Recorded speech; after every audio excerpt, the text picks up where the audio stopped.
Hey, what's good? What's good? It's your boy DJ Lil King, Riding High Podcast, Riding High with DJ Lil King in the studio today with my dog Daddy Creed, you know what I'm saying? Representing Whoop. that Wave Guard Supreme.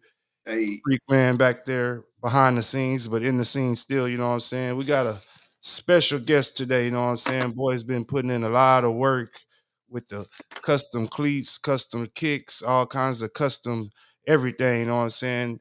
Been doing college football players.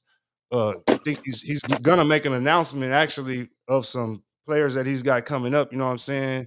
We're gonna give it up one time for Ben Stangin Customs and our homie Bino, aka Mitchell Finesse. Man, what's good with it? what up, what up, what up, man? How y'all doing? It's been a while. Good to be here. Honored to be on the show. Like, it's yeah, man. It's been a while. It's been a Yeah, while. hell yeah, long time coming for damn show. Shit. It's been a wild ride, man. And yeah, bro. I'm just it's man, it's been fun. The last 90 the last probably 96 hours have been the craziest of yet of what I've been doing in this That boy business. said 96 hours. 4 days. 4 days. Dang. You know, I say 96 because out of those 96 hours, I probably had about 6 hours of sleep. Jeez, they crackers. It's shit, but wouldn't trade, it's just like everything else, dog. You could sleep whenever you want to, when you ain't got nothing that you really trying to reach for. Facts. But fuck that. There's stuff I'm trying to get done, and it's barely starting to pay off, y'all. I've been Hell doing yeah. it since 2020 right before my son was born. Um, I've been grinding it out, bro, grinding it out, and it's barely paying off now. So it's pretty cool, man. It's pretty cool. It's been a fun ride for Hell sure. yeah, shit. Let's we gonna get into the shoes, but let's get to know you a little bit before we get into the shoes and make that announcement that you gonna make. Where are you originally from? I'm from Daddy Krieger, he gonna help me with the interview a little bit. Freak man back there gonna help us a little bit with the interview too. So we gonna all have questions for you and That's shit. fine. Yeah, no, for sure. I'm from the Crooked too. I was born in Dallas but raised in Corpus, off of Greenwood in Madrid. Yep. Um, you know, just grew up, played sports my whole life, but as I got a little older, I started seeing, where that was going to take me and how far I was only going to get. And picked up a mic with a good group of dudes that are like my older brothers, the WoodBoyz. Shout out to the WoodBoyz, man. Old Already. old school. It just and kind of evolved after that. Stayed in the loop as long as I could. I'm probably one of the only, and I say former artists. I don't really, I'm not dabbling in the music like that no more.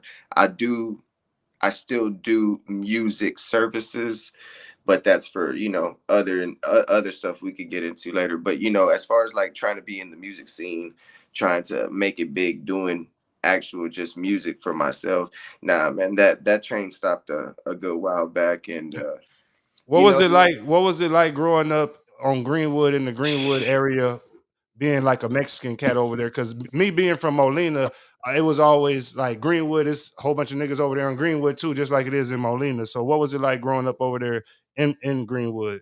Well, Is that what because they call the neighborhood? Is that what they? Yeah.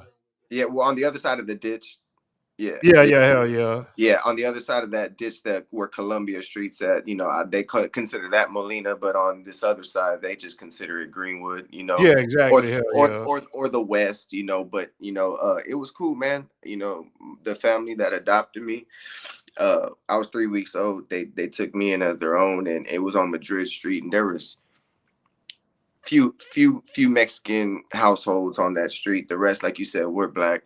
But I was fortunate to have the guys that all grew up on the same street. The original WoodBoyz. They took me in as their own. They were cool with my older brother. And they just had me outside since I could be outside in Pampers or whatnot. They always had me everywhere with them, and it was love from the jump. So I didn't feel out of any type of ordinary way.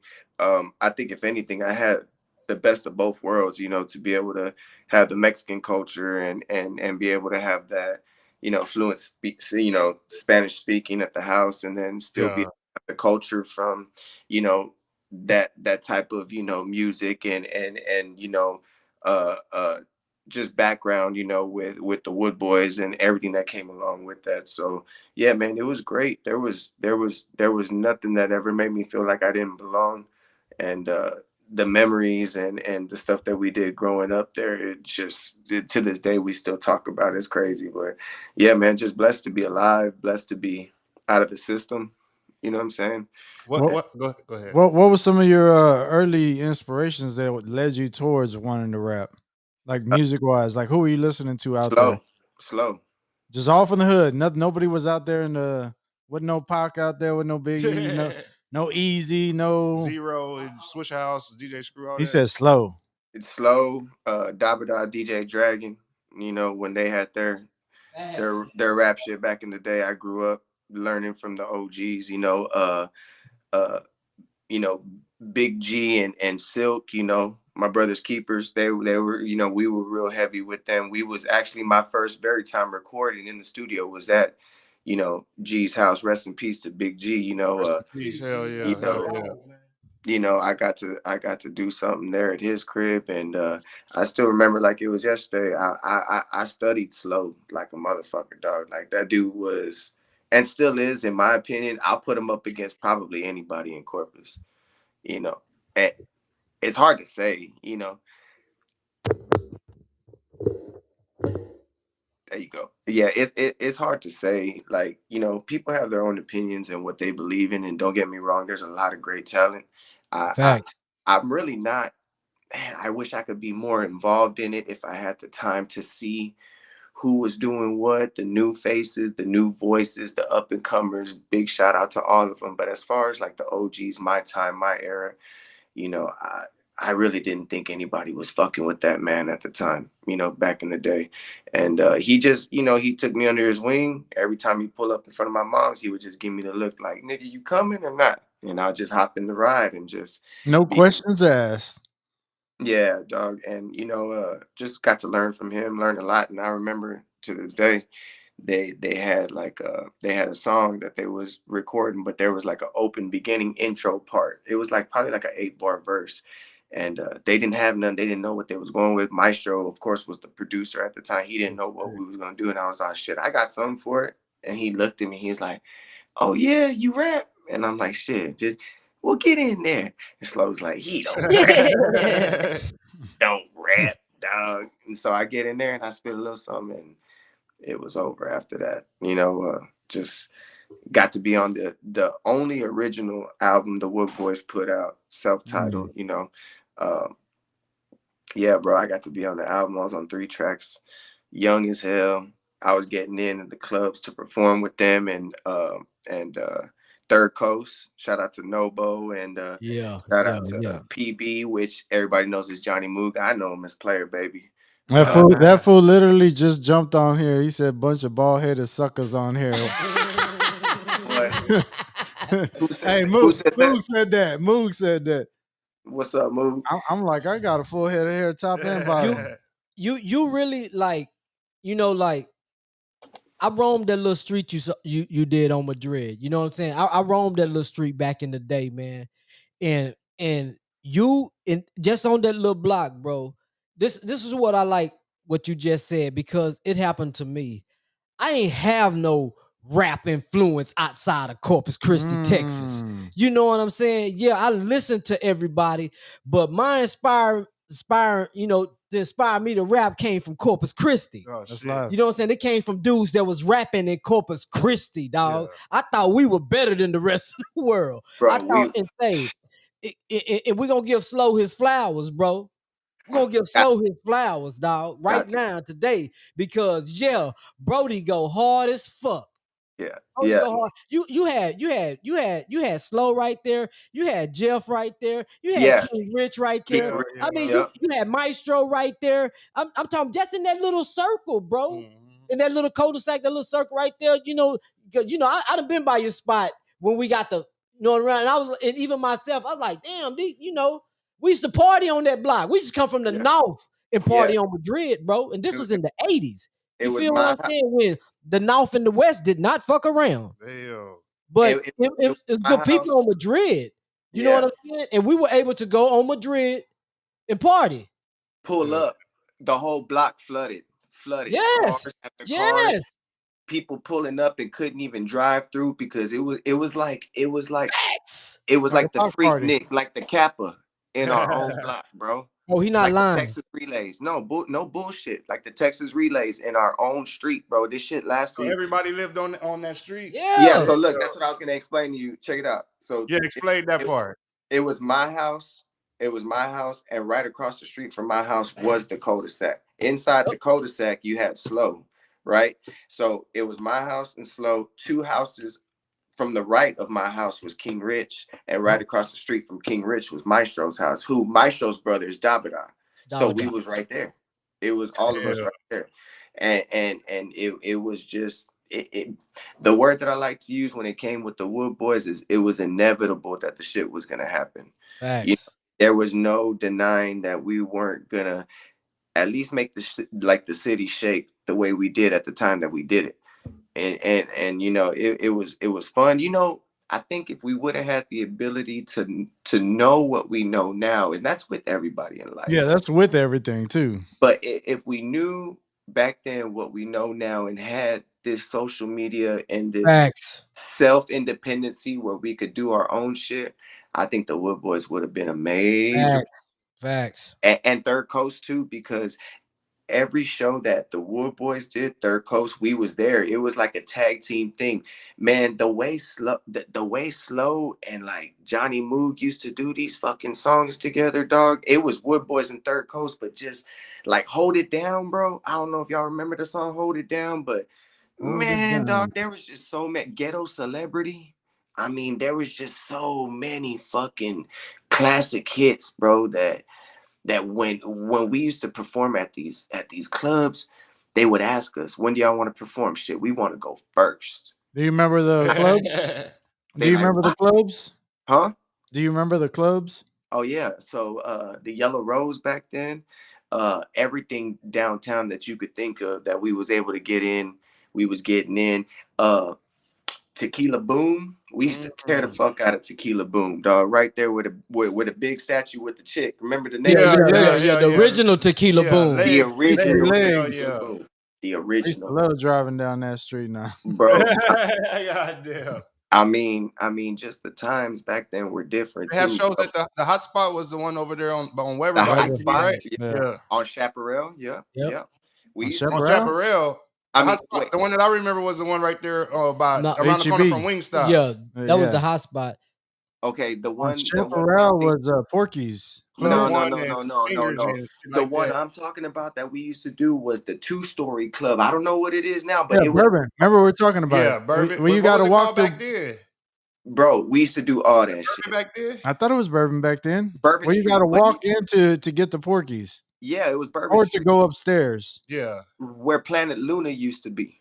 Yeah, yeah, yeah, yeah. I Y'all know going exactly what back. you're talking about. I Yeah. wouldn't allow. Where they had, I think they turned it into the Crystal Lounge or something later. It had the bottom floor, then the top floor. It Yeah, was a yeah, ball. yeah, It was a yeah. Hell yeah. ballroom for. It was a ballroom for like weddings and Yeah, quinceañeras. yeah, yeah. So Moog said, "I'll send the songs to y'all. I have all that shit." Anthony Smith has all that shit on his computer. yeah, Yeah, we bro. need I'm to get talking. Daddy Cree to interview Maestro, Dabada, all them OG Bro, shit. look, I need their ass on here too. Hell that's yeah. one thing that I think that's one thing that'll be great for the culture for these new Yeah, cats facts. Hell too, yeah. is to just kind of dig back a little bit, kind of do a Yeah. little. Not that they need to do homework to like, be inspired. Just look at back at where the roots, where the city started getting shook up with motherfuckers, dog. Like Yeah, I, facts. you know what's crazy, dog, is PB is like one of the best hook guys, one of the best producers in the game right now, not only just in Corpus, but like Yeah. in big part of the South. And I'm sure he's got a lot of clientele all over, bro. But to get to my point, back then, he was just as hard, dog, back then. But we didn't have the platforms that we got now to be able to put it out there. So if people knew the WoodBoyz went hard, it was because you was there in person seeing us at a fucking packed fucking show. You know what I'm saying? Ready to tear that bitch up. Bro, Motherfucking guns used to get pulled out backstage on motherfuckers, dog. Like motherfuckers used to get ran out. I seen King Rich run out about 3, 4 big names, bro. I'm talking about niggas that are big in the game right now, like big celebrities. I seen that nigga run motherfuckers. I seen Dabada get on the game's ass, bro, back in the day. And I'm not trying to put a bunch of business out there, but it was just great times, bro. Statute of limitations. We good. Shit. It's a 20-year-old story. We good. It was great times, bro. Great times. Top And I Dog was a get, motherfucking fool, dog. Literally, y'all know that Mo- nigga's a motherfucking fool, man. Mook man, said Groove Factory and Club 54 is what y'all Club talking about. 54, Club Oh shit. 54. Yes, Yeah. Club Yes. 54, the Groove Factory, Texas Sky Festival. Mm. Oh Y'all yeah, remember hell Texas yeah. Sky I Hell Festival? yeah. do. Johnny Yep. Land. Yeah, Johnny Johnny, Land. bro. Yep. I seen this nigga Dabada slide across the fucking stage with no shirt on, just bare chest, get up and pour a whole beer on his head while he tiptoeing, nigga dancing, going hard. I said, bro, people not doing that type of shit no more, dog. Now you got 30 motherfuckers on stage just want to stand up there with their pants hanging off their ass, just Yeah. Hell yeah. bro, fuck all that, bro. Back then, entertainment was different, and I'm very blessed. I gotta say, shout out to Third Coast and the WoodBoyz for giving me the opportunity to witness greatness back then that I get to carry Facts. for my life, bro. Facts. Like I get to keep that shit forever, bro. So no money could take that, or pay me to get rid of them memories, bro. That was Facts. yeah, bro. Yeah, so It that was was a a hell good of a time. collective. Mook said Dabada got it in the game space at the Yellow Rose. Okay, so what happened? And that's the truth. Oh I'm telling you, shit. I said, look, I said this. Look, check this out. This is just, I'll recap real quick. So we getting ready to go on. King Rich is the DJ, is the VJ, the dude on the, on the mic for 102.9 The Bomb, right? The So MC, the MC, the he's host for the night, hosting yeah. he's hosting the show, and we getting ready to perform. So the game just had his concert with Snoop Dogg, and I know Moog's gonna vouch 100% for all of this because we was there. So we goddamn, it's raining like a motherfucker. So we at the club. We're about to perform. The game just had his concert at the American Bank Center with Snoop Dogg. That was when they was on that Blood and Crip tour. The game was supposed to go as an after party to the Yellow Rose, and he was going to give away one of his G Unit chains, the spinning chain. Of course, it might have been a replica. It probably was. It don't matter. But he was going to give one away to somebody in the crowd. So, of Was he course, scheduled to perform or he was just there just no, to make an no, appearance? he wasn't scheduled to perform. He was there to watch the performers, right? Yeah. Oh So shit, okay. I'm backstage. We backstage. Mind you, every show, WoodBoyz and Third Coast went on together. Went on stage because a lot of our songs were meshed together, bro. Like it'd be Slow on a verse, then Nobo on a verse, or it'd be King Rich and Johnny Moog, or Dabada and Lil E. It was always just like this. And at the time, I was rapping, but I was still so young, and I wasn't on those songs that they were doing. That me and Nook, Leonard Harris, shout out to Leo. Me and Nook were like the hype men, like the dancers. We used to be on stage going hard, getting the crowd fucking crazy hype, bro. Well, anyway, long story short, we're about to start the show, and we all got mics. I'm actually gonna be a hype man too with a mic, right? I know all the verses, I know all the ad libs for slow, especially I was gonna do all the slows ad libs. So I'm like, mic check, 1, 2. And this little short dude come. I found out he was the game's manager. He comes and he snatches the fucking microphone I'd out have my. slapped the fuck out that nigga. My bad. No, hey. Now, mind you, I'm young. I'm like 16, 17. You know what I'm saying? I'm in the club, 21 and up, be getting ready to go down.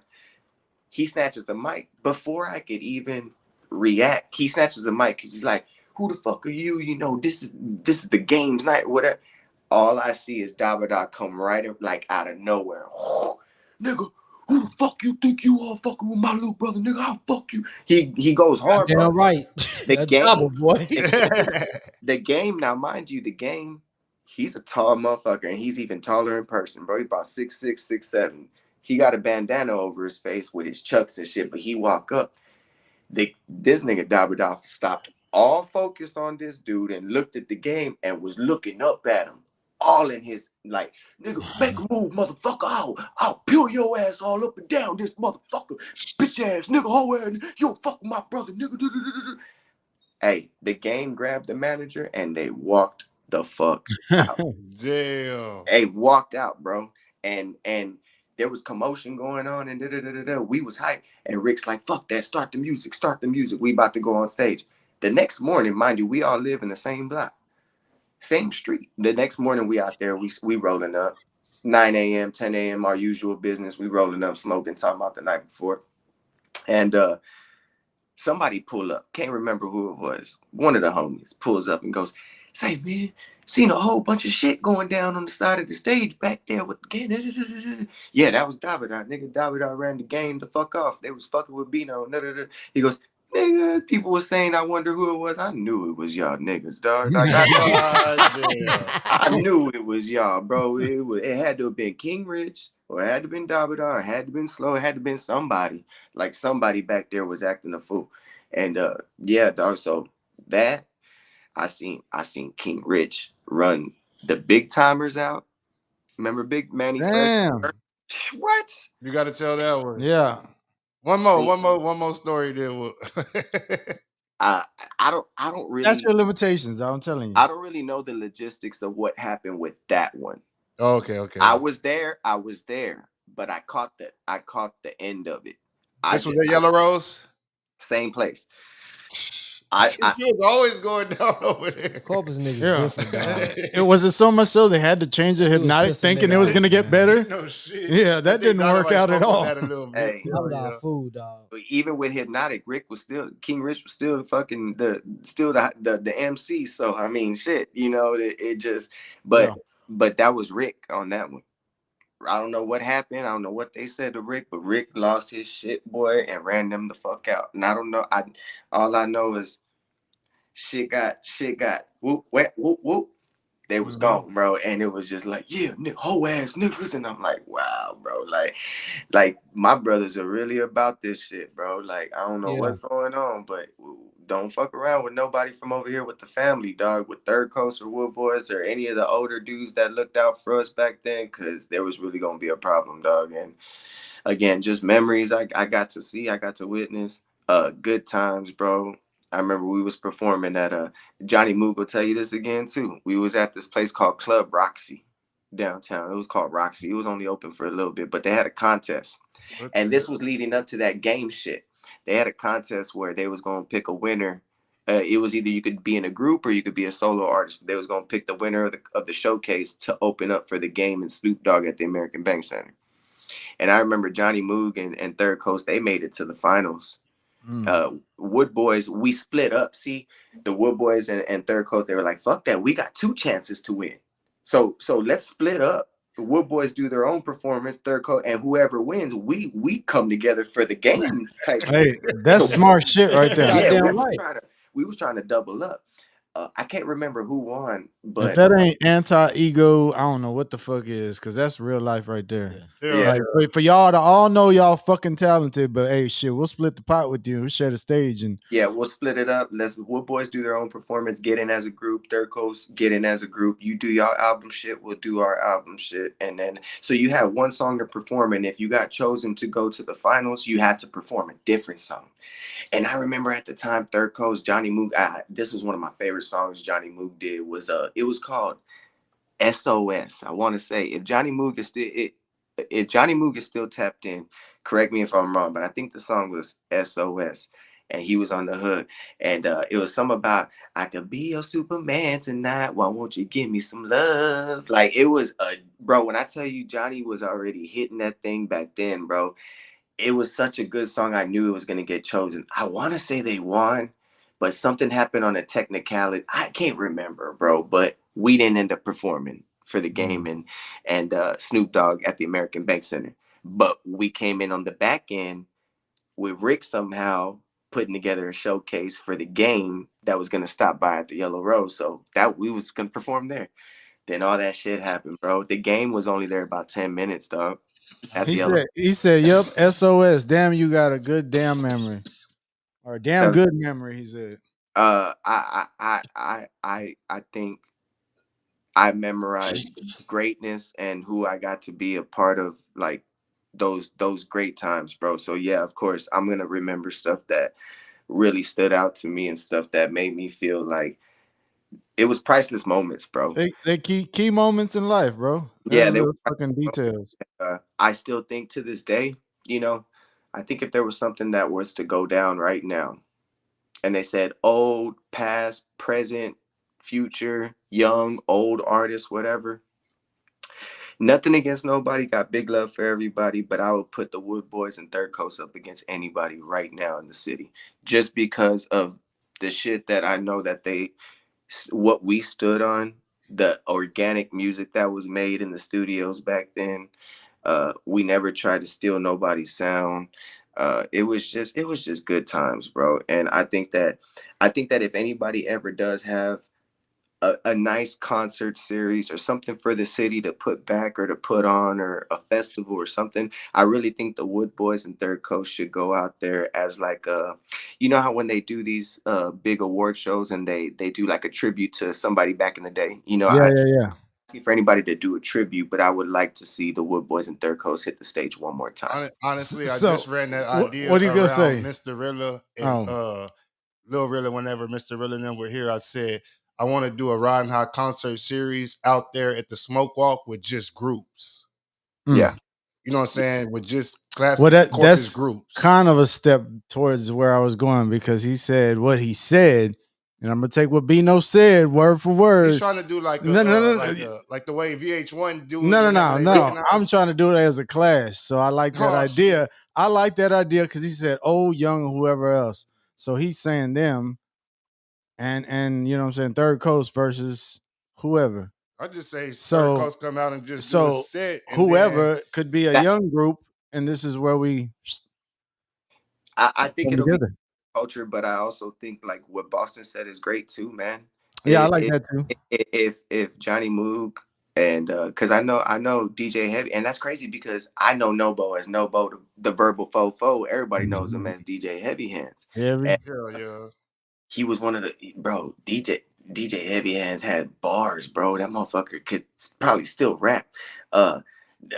He crazy as hell, and sometimes he don't be serious about when you try to talk to him and be serious. He want he want to do all that bullshit. And Eric Goss, I mean, who knows where Lil E's at? I hope he's doing good out there. I know he's a very successful businessman and what he's got going in his hands, what he's got his hands on and stuff. But if them three could come together to do another performance, dog, I think it would just be great for the city. Anybody who's doing music currently right now from Corpus or surrounding areas, to just be a fan and just enjoy that set. Just leave the ego at the door. There's no competition. They're not trying to show you up. They don't want you to feel like this is they're trying to make it. No, this is just simply for the city. Just for the good, just for the culture, to show you what we was on back then.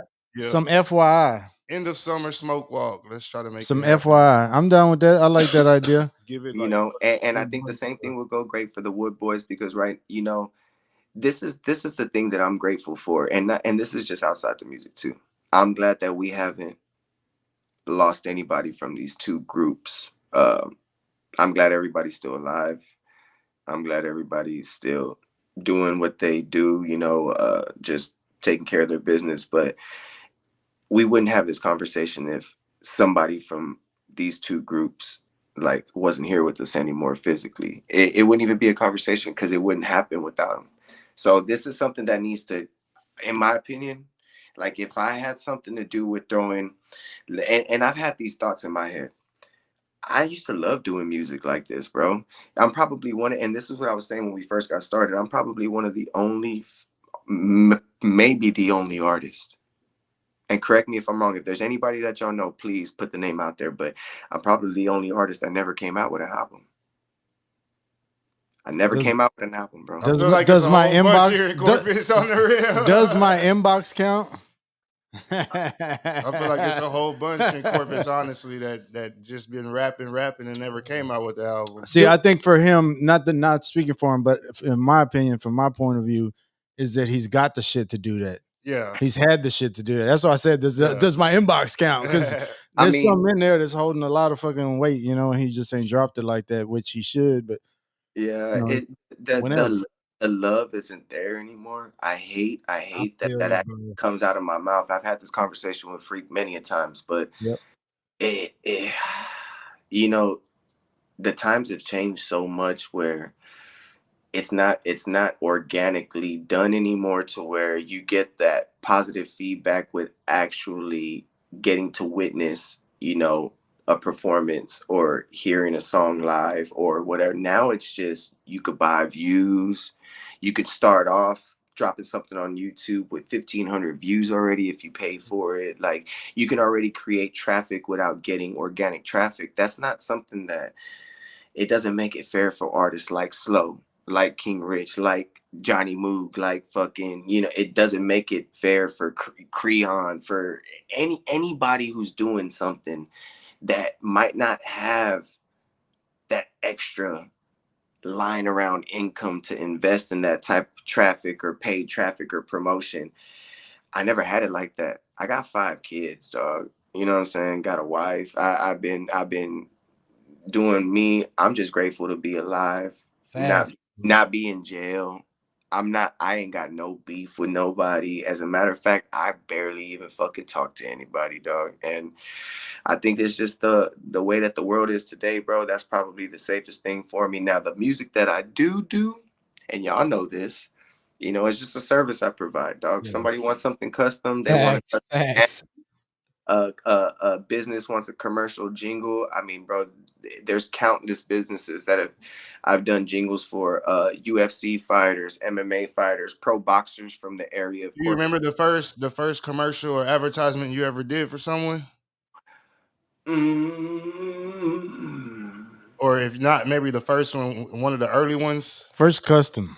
No, I mean, the first first. custom, Yeah, right? okay, yeah, yeah. First Okay, custom. okay. The Not very not first custom shoe, but first custom no, song you No, ever no, yeah, did. custom I song. can We ain't there yet. I, I can tell you right now, the very first custom anthem that I ever did was for a T-ball team back when my nephew was about 3 or 4 years old. He's a year younger than my son, and my nephew now is like 20. So Mm. this was like 16, 17 years ago. And Yeah. my boy Mark Lopez was the one who he's a big baseball trainer in Corpus Christi. Shout out to Mark, man. His son's playing Division I college football and baseball in Michigan. And I remember back then his son was on the team too. He's like, "Hey, dog, you ought to make a fucking custom rap for these dudes, dog. Like, For and these we'll play kids. this we'll play this shit while they're warming up and shit." Oh shit.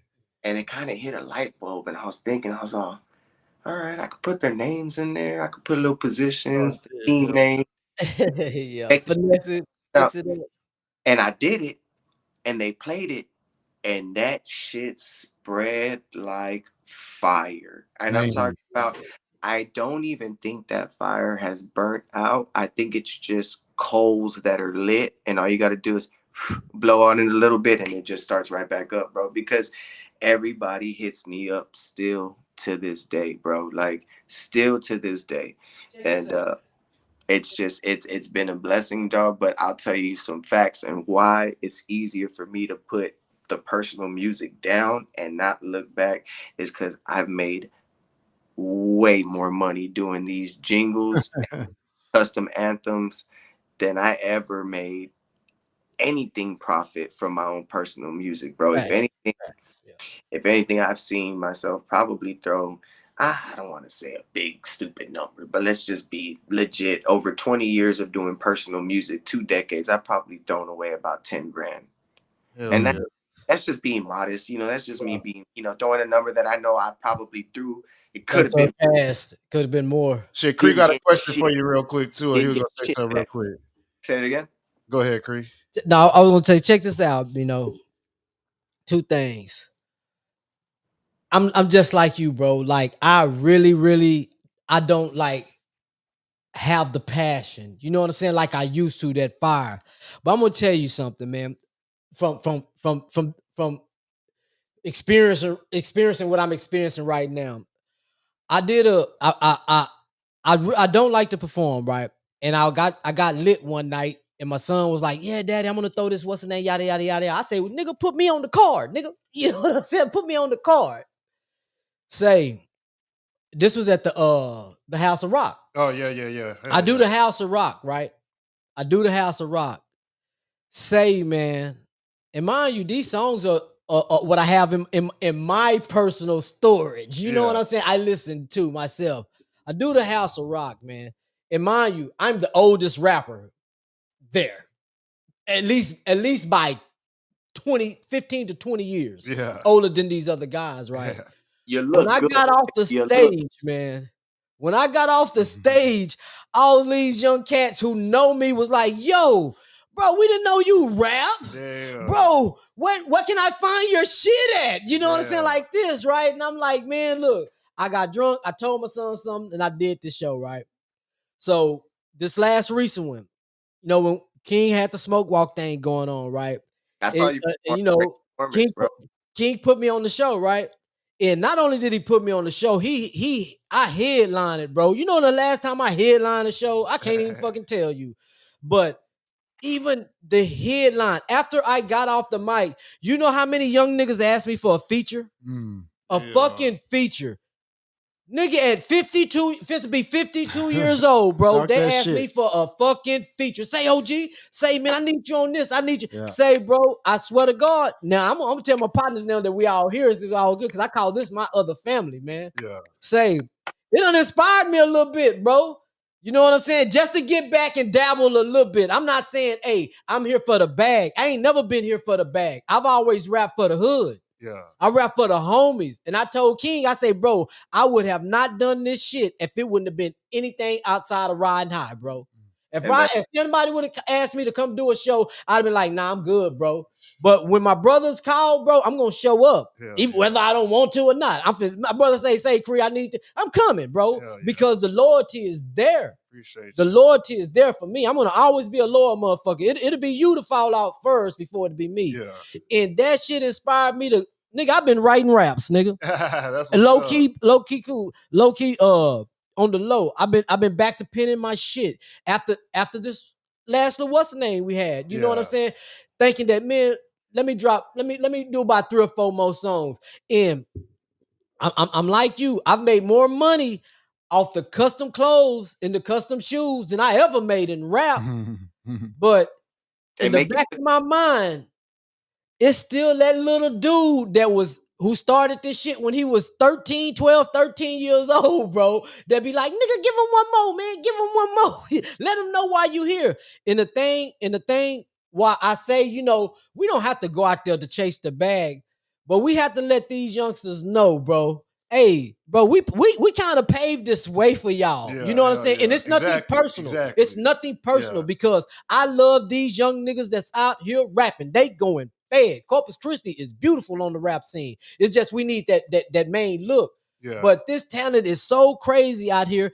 And I think that yourself, myself, brothers like Slow, Fat Men who are still active, these guys say, bro, we run with the best of them out here, bro. I feel like real. even though nobody is necessarily ever blown, and that's necessarily from here, the only way we're gonna get somewhere is there has to be structure to this shit. Yes, like it does, bro. There needs to be the people telling the youngsters who paved the way, even if they respect it or they don't respect it, but they need to fucking know these are the people who paved the way, who opened the stages for where y'all could get to perform at these venues downtown, at these venues on the south side or wherever the hell they performing that type shit. And like these are facts because say, bro, I remember rapping, bro. You know what I'm saying? As a youngster in these clubs and stuff, we get the clubs, right?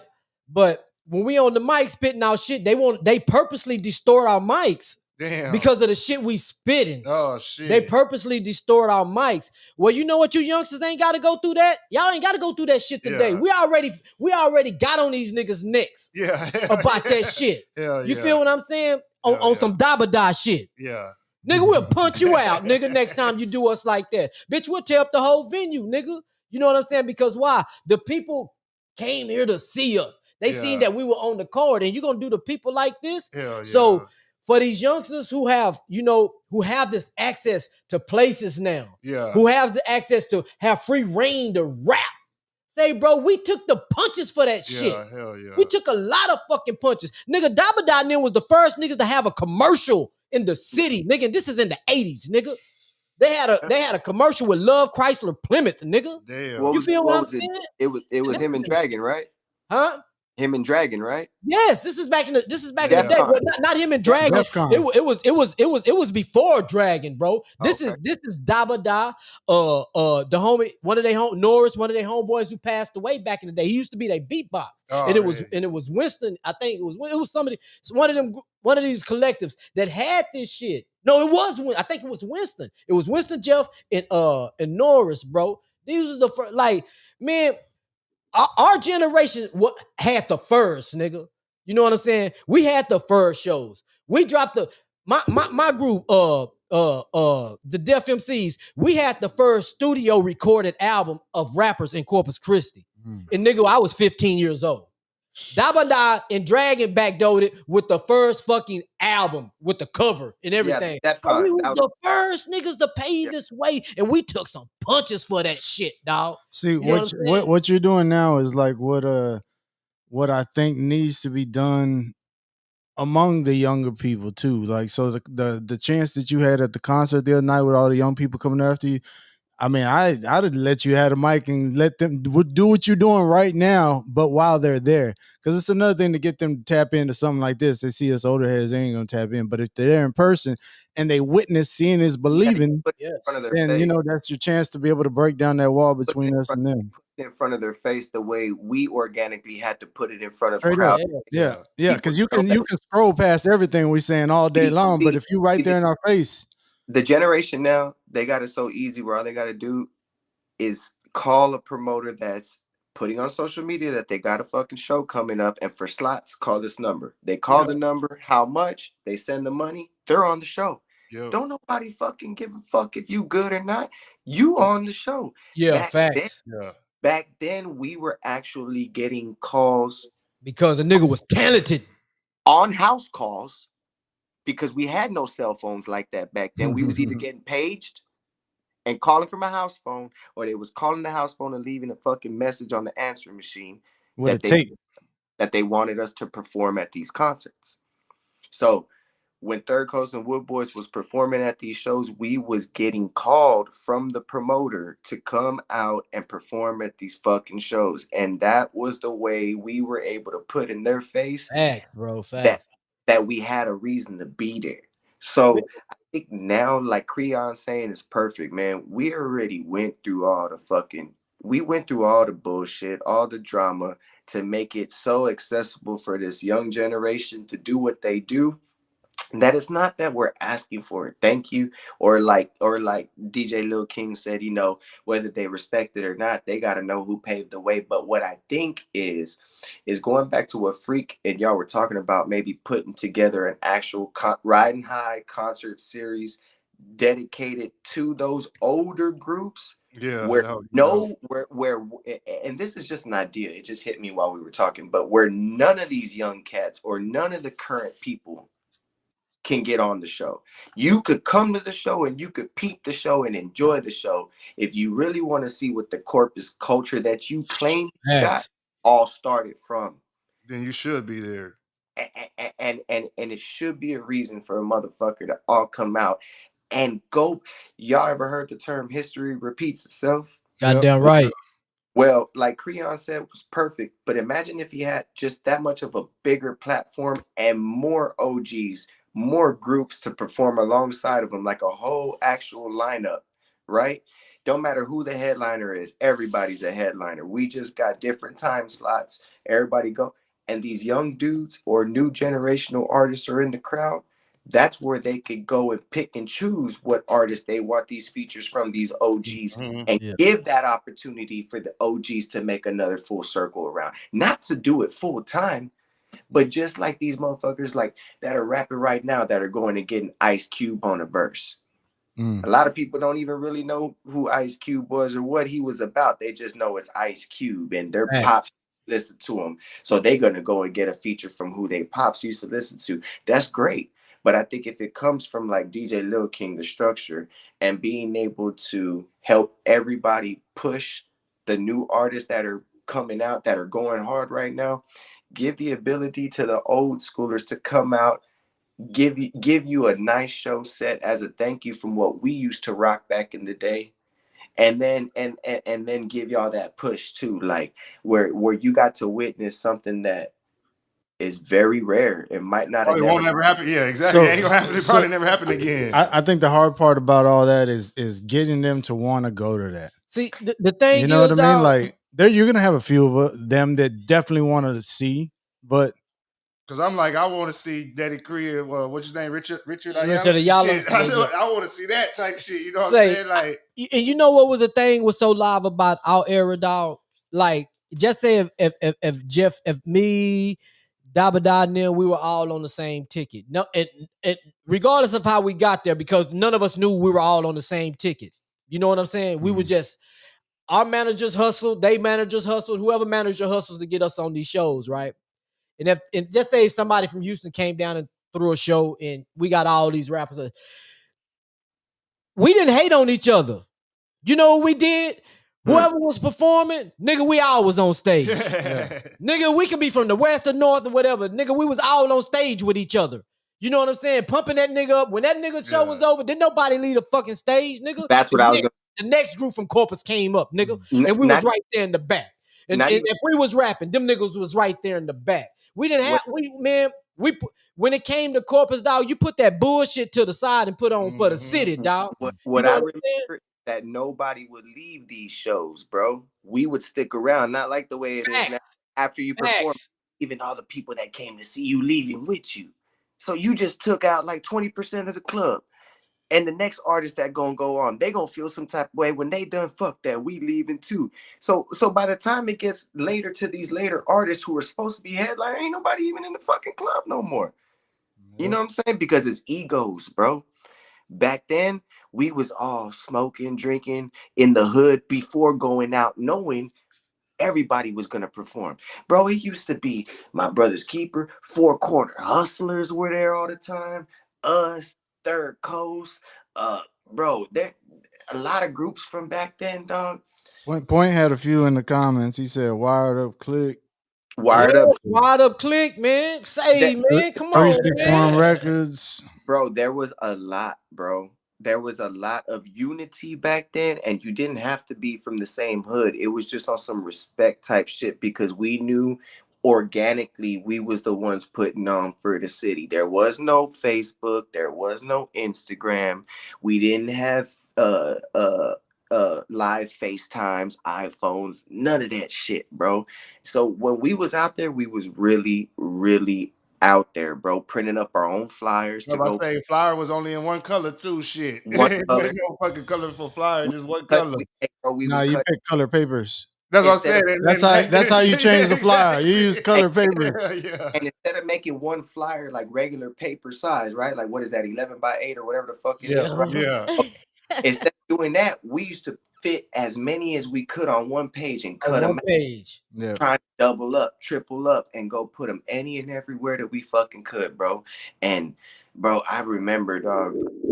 I still remember, bro. Those were probably, in my opinion, the greatest times to be alive in Corpus, dog. It man, bro.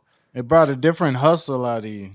Such a good time, dog. And yeah, you really had to get out there because we didn't have, and then it's like, all right, well, I got this club promoter calling me at 7 o'clock, nigga. You back at the house at like 6:30, just you waiting by the phone. You outside, doors open so you could hear that phone ring, or you used to buy the extra long fucking wire cord so you could pull it out of the house and have the phone on the front porch while you at the home. That phone would ring and turn the radio down.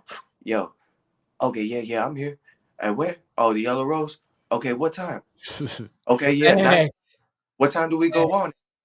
Oh, show started at 10. We want to go first. Yeah, that's right. We want to go first. We want to go first? Yeah, we want to go first. Yeah, we'll be there.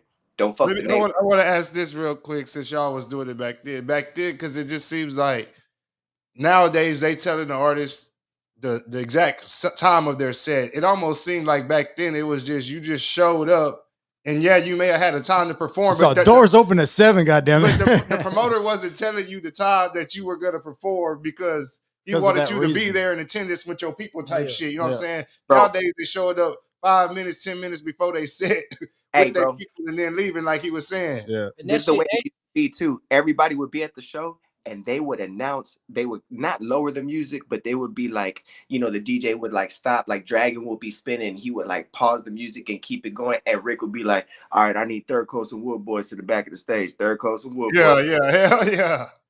And Hell boom, we start making our way. We get a drink. Boom, start making our way, hollering at all the hoe. Boom, boom, boom, boom. Make our way back there. All right, y'all, we go on in 10 minutes. Here's the mics. Boom, boom, boom. I'm going to come out on the stage, make the announcement, introduce, blah, blah, blah. I'll introduce us. I'll come back out. Music will start. And it's like, shit, bet, boom, let's get it. And that was one of the times too, like I said, when we got into it with the game and all that shit. It was because that was the way we would have to get ready for a show. It wasn't like what you said, your time slot's at 10:30, motherfucker showing up at 10:20, 10:25. yeah. Perform, expect to just have like a red carpet and mics ready for you. You know what I'm saying? You go and you do that, boom, and then you fucking just bounce afterward.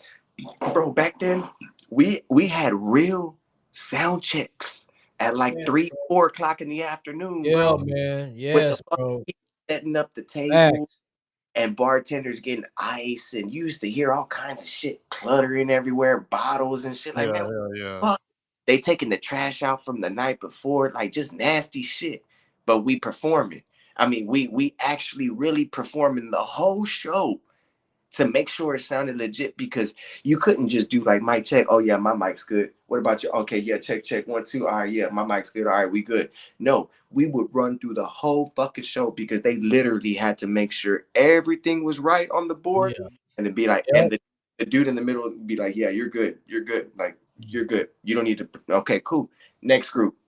Like it would be group after group all waiting there to do a sound check. So Yes, the bro. groups, Yes, bro. we were watching each other sound check. And you know what? While we were doing sound check, groups were like that, nigga, already like, hit man, tonight about to be live, bro. Nah. Yeah, hell yeah. Not like that now, bro. And that's why Corpus, until the day that the actual unity comes, and I commend Riding High and what y'all do and trying to get the city together, bro. It's gonna take the entire city for the city to get together and be a big name. Like I even feel like San Antonio make just that much more noise than Corpus, because it's just a little more unity. But man, dog, if people could really put the egos aside, dog, and really just boost the confidence up, have each other's back, play each other's music, push each other's shit, dog. I really think Corpus would be a fucking problem, dog. But For real, bro. Because I'm not gonna lie, bro. I spend a lot of time with these youngsters out here on the music scene, right? And one thing I do is after they get off the stage, bro, I salute them. I tell them, look, man, boy, you live, you great, and there's not a time that I don't get their personal information. I don't get they SoundClouds or whatever, you know what I'm saying? They platforms where they record, and I go listen to the other day I went to my son's shop and I pulled up, right? And this is rapper called Bando. You know what I'm saying? I've been jamming him for like about 2 months now. So I pulled up, you know what I'm saying? I'm rapping this stuff, getting outside my car. And the dude's like, you fuck with Bando? I said, hell yeah, nigga. You know what I'm saying? He looked like damn, you're the old nigga. You know what I'm saying? I like, bro, this is I'm from this culture. Yeah, This is my way of life. You know what I'm saying? I'm from this culture. I can when I'm 90, if I live to be 99, guess what I'm going to be doing? Guess what I'm going to be listening to? Whoever's coming out while I'm 99 from Corpus Christi. You know what I'm saying? And when they hear us give them sound advice, critique them, because I critique them too. I tell if I see them perform something and I see the energy is different than the energy that when they record it, guess what I tell them? Go back and record that shit.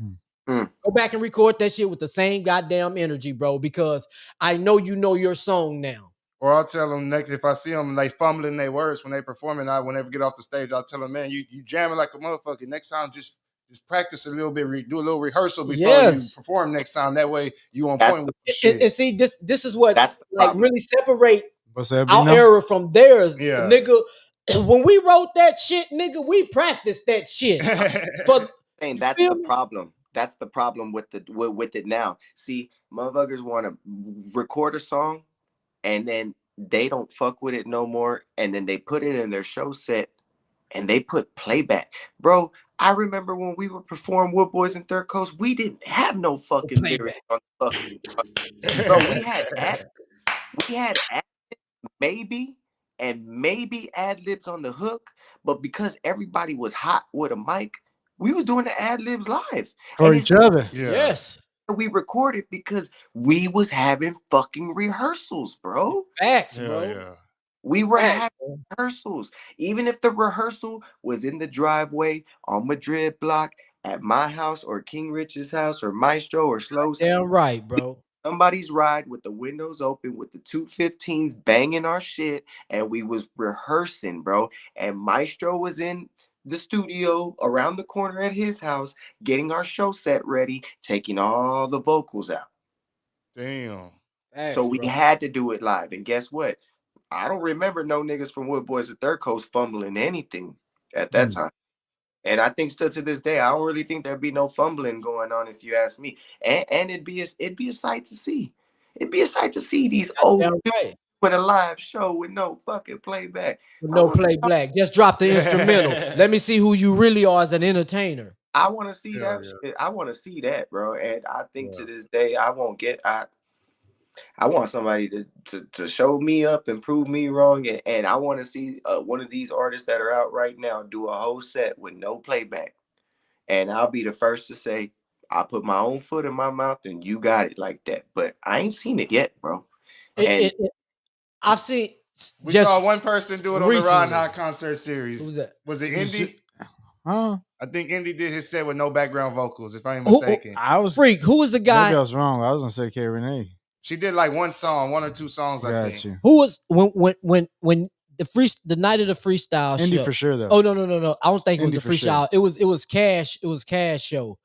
One guy went up there and did everything his whole set to the instrumentals and rapped this song. And I said, God damn it, man, this nigga the best nigga here tonight. Damn. You know what I'm saying? And mind you, we had to, all of the youngsters I had met, they rocked out. Don't get it twisted. They rocked out. Yeah. But it's something about That showcases another You- form of art. oh, yeah, You know what I'm it's saying? something Shit. about you drop your track with the instrumental, you know what I'm saying, to your song, and you doing that bitch with no background, no nothing. You got the whole hook in your motherfucking verse done. And that lets you know who the real artist is because nigga, in order to do your hook in your verse, boy, you better know wind control. You better Yeah, know when to hell yeah. breathe and not breathe. Yeah. You know That what I'm shit saying? You got to know this shit, bro. You gotta know what I'm come. saying? That say, man. It gotta come from. Sunset was deep. It gotta come from here and not here, and that's what a lot of problem is. And see, they, they think it's cool that they got this playback and they rap a few words and they walk in while they like another nigga rapping. No, that's your voice, bro. You supposed to still be rapping. Why Yeah, you stop? facts. Then they Yeah. come in and then they stop again. Then they come back in and it's like, bro, if you was gonna do all that, they should have just played the DJ could have played your song. You wouldn't have to perform. You know, I ain't gonna But- even lie. Sometimes the playback make me fumble. bro, You know yeah. what I'm saying? Because I don't need. Sometimes the playback make me fumble, bro. You I know mean, what I'm saying? you got a lot going on, but at the same time, too, dog, it just, it's just different strokes for different folks. We grew up in a different time back then, and times do change. But I would like to see it come back around. Like I said, I would just love to be a fan. I don't even need to perform. I would just love to see Third Coast and WoodBoyz do their thing. Facts. Mind you, when I was with the WoodBoyz, I was only on 3 or 4 songs. 3 of them made the album, but I was probably on probably like 4 or 5. So the hits that I would love to see the WoodBoyz perform, I don't even think I'm on them motherfuckers, dog. But I would be there as a fan. I would know word for word every motherfucker that's on that fucking stage performing. I could do word for word. Or if they said, Bino, come on, man, you got to get a mic and just do the ad libs for every artist. You ain't gonna see me fumble no ad libs. I'm gonna be on that motherfucker like crazy. So Well, you done threw 2 ideas of Ron Hot concert series already out there. The old school hip hop groups, you know what I'm saying? And then I'm thinking now we got to do a Ron Hot concert series, Smoke Walk, and the stipulation will be you have to use no background vocals. Yeah, If you yeah, can meet that criteria, then we'll put you on. yeah, That's yeah. that's the zoo show right there. That's Like a all respect to them, that's a zoo show because you said indie, but so's G. I believe Magnus is on that same tip. Like they just pick up that beat, and I was thinking that too. Well, I'm saying we'll throw it out The there to the beats are a artists little in bit Corpus different. that want to do the smoke walk, but that would be the stipulation to get But on mind, that particular but smoke mind you, walk. here's Like you the would thing have though. to Here's the thing. use no background vocals. Yeah. The fine line has to be no freestyles. It has to be a structured song. You gotta have hook verse or verse hook or Let's however. control all that All shit. that So you shit, gotta man. be so you. I mean, but then That's you gonna talking make their about ass some of these. practice, yeah, bro. exactly. It's gonna make you make their ass practice. practice, Exactly. bro. Some of these kids' songs are just that though. They're not even like with the hook. They're just a long ass 2.5 minute song. But then, well, if To, you're doing that, then you really gonna have breath control and to, shit. to You me though, rapping for 2 You minutes better know, straight, you better know how goddamn. to structure that Shit. rap, bro. Yeah. Better that's know how not, to rewrite that rap. What's that? not yeah, that's a rap. Because then you're gonna start fumbling, and when you fumble, that shit's gonna Look, be like it's gonna be like a goddamn NFL fumble because it ain't gonna be nothing to But pick what your ass up. Mm. Shit. to me, that's not a song. That's a rap, and that's not a single. That's a freestyle. Like, come on now, like now, yeah. If that's the way you rap, you ain't got no hook, and you just keep going, and it sound tight.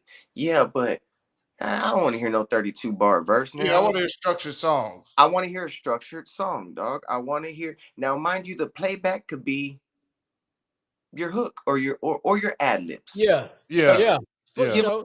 Then so they don't feel like that it's just straight, and make the shit. But look, you know what? Go in the studio and remove your lead vocals, keep your ad libs, have Molly Wop or whoever your producer is, Johnny Moog, make you a show set like that.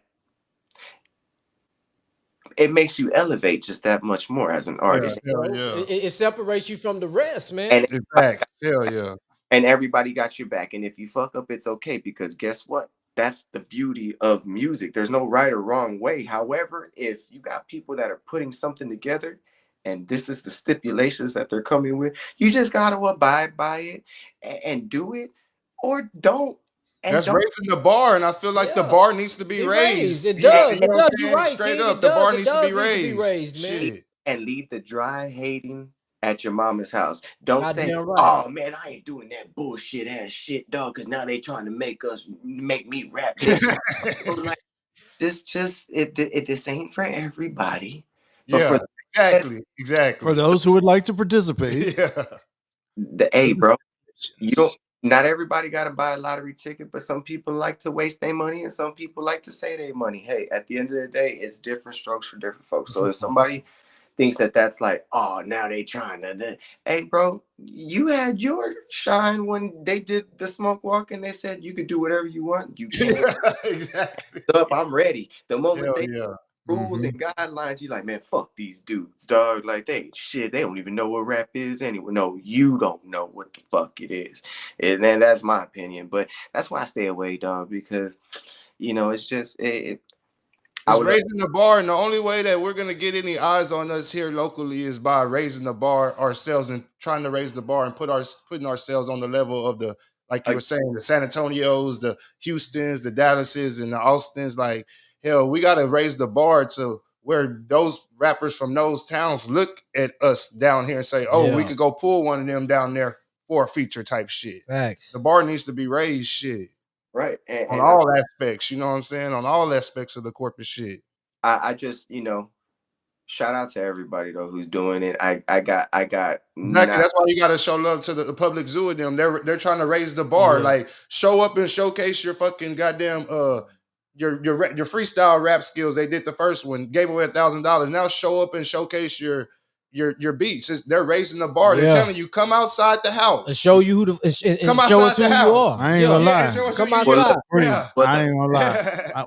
I talked to my boys and I said, let's come for that too. I got my crown. Let's go get y'all's. And y'all know how fucking persistent I could be in the motherfuckers here. Well, these are my daily people. Yeah.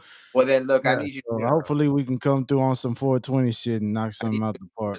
But on yeah, one them thing, bringing it back though. So I was gonna say earlier when he was saying he kind of didn't want to do certain things anymore or whatever. And I was like, the conversations we had also ended with a spark that came from somewhere that made you want to do whatever the fuck you've not been What? doing. See And the what? same thing you just said, like the spark came from you earlier, and all There's that shit Them ignites youngsters, wildfire. them there's youngsters appreciating what I didn't think was Yeah. Yeah. appreciated, bro. Yeah. look, Yeah. there's, You know what I'm And saying? that's all you needed to hear, probably in That's that all. That's moment in all I life. did, bro. When them there's two look, things that I y'all would know who love. performed there. You know what I'm Yeah. saying? Y'all Right. had some live. We had some live dudes that night. Yeah. For them to be like, say, man, when you gonna record with Bando?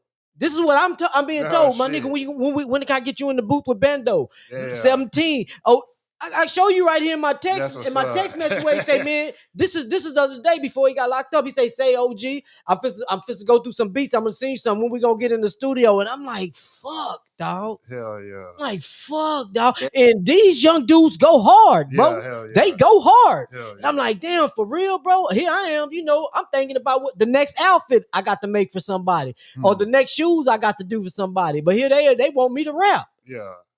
Yeah, I think there's two things that I would love to. I would hands down be a part of, no question asked, and really even more so if y'all are the ones that are doing it. But Facts. two things that I would love to be a part of, and you can count me in. Been asking me, just tell me the date, I'll be there. If y'all do this concert series for the old school, I'll do what I can. I'll do what I can, but I'm sure I can get the WoodBoyz for sure. I don't know about Third Coast because I don't know about Lil E situation or Heavy Hands or what they, or even Johnny Moog, if that's something he would be interested in. I can't speak for nobody, not even for the guys neither, not even for Slow or nobody. But if it had to be a group thing, I'll try my best to get all the guys on board. It's One something I would time. love to see, bro. It, Yeah, it, For hell real, yeah. be a solo thing, you can count me in. I'll be there. Yeah, that's what I say. We'll do something like that at the end of summer. That way, it could give us time to get our shit in order too, and give them time Yeah, to get this no stuff in rush, order. no rush, So no we rush. can try to get us a stage out there. You know what I'm saying? To do like real No big rush, shit. but Not even real big, but do it on a bigger scale than what we do. all right. I would love to be a part of that. And I really think that it would be like, it would be one last rodeo for me to be able to go out there and, Facts, man. and show what Be No Other does, not just with the WoodBoyz, but like I said, if it was something that I can go perform solo, whether it's 10 minutes, 15 minutes, I'm never even one to do a full song. I do verse hook into the next one, verse hook, and I keep my shit like a roller coaster. So like, I mean, if y'all got to ever see me perform live, which I think y'all probably have, it's always been Show the show back in the day, shit, way back in like in 2015. I put you on the show while I was doing shows at Club Live. I had got asked you to do a show for me, shit. I I can't even remember. There's stuff I remember. There's a lot of stuff I. Okay. And thank you for that. But Sure, sure. I would love to just one like the saying, one last time for the Gipper. You know what I'm saying? Like just one last time, one last rodeo, get to do it and just go from there. Just kind of hang it up properly and kind of just just say my piece with it. But I'm on to some as far as what I feel is still in the culture yet on the sports side of it, and I still get to dabble with the music in between and still get to create. So I think I'm not too far away from the music culture like that. I'm still kind of a hand and a foot in. Y'all keep me in, so thank y'all. I mean, 3 years in a row being able to do the anthem for the back to school giveaway. That's why I said there was three things that you were gonna be involved in. So Yeah, you said two things. I said nah, three. yeah. So that's we on fire four. But I think it's so much fun, dog. That uh like who would have thought about that shit, right? Like I don't know. But 3 years in a row at that, yeah, who would have three thought? different anthems, three different bangers, bro. You killed it every single fucking year. I Yeah, just, yeah. it's something that's another thing too, dog. Okay, and look, that's another contest for y'all. And I'm just gonna throw this out there. I've thought about this many a times for myself because I used to talk shit when I was real fucking, when I had an ego 10 years ago, whatever. I used to talk a lot of shit in my own head. And I used to say I could do this and that, and people couldn't do what I could do, and this, that, and the third. But I think if you give somebody two artists, you could pick, let's say there's 10 artists. And out of the 10, you're doing one against one against one. So there's 5 rounds. And Mhm. this is just no particular advancement or nothing, or you can advance to the final or whatever you want to do. So 12 artists, whatever. Each artist gets the same beat and the same topic, and they only got so much time to come up with their version of what it is. And then the crowd decides Freaking kill live, it. live. So you could give somebody, if the show is Friday, then the Friday before, they got 7 days to not only write the song, record the song, and get the show set ready for that song. And the same beat is played back to back with 2 different artists in the crowd or 3 judges that you Ooh. pick. Now you talk Ooh. about elevation. And that type of shit, I will say, ain't nobody fucking with me, even to this day. So Mm. I put that out there, and I would love to be a part of that. So if there's 4 things I could be a part of, freak, that'd be Well, enough. I would love to come, and because the reason why, and I say that I'm not talking shit like ain't nobody fucking with me. What I'm saying is no, this is that's exactly what you're saying. Let's get that clear all right there. all for elevation That- to get people to come out of their fucking little shell. yeah, Hey, I know. I feel you because I do that too. We have these conversations. The methods to the madness is how hey, this works, bro.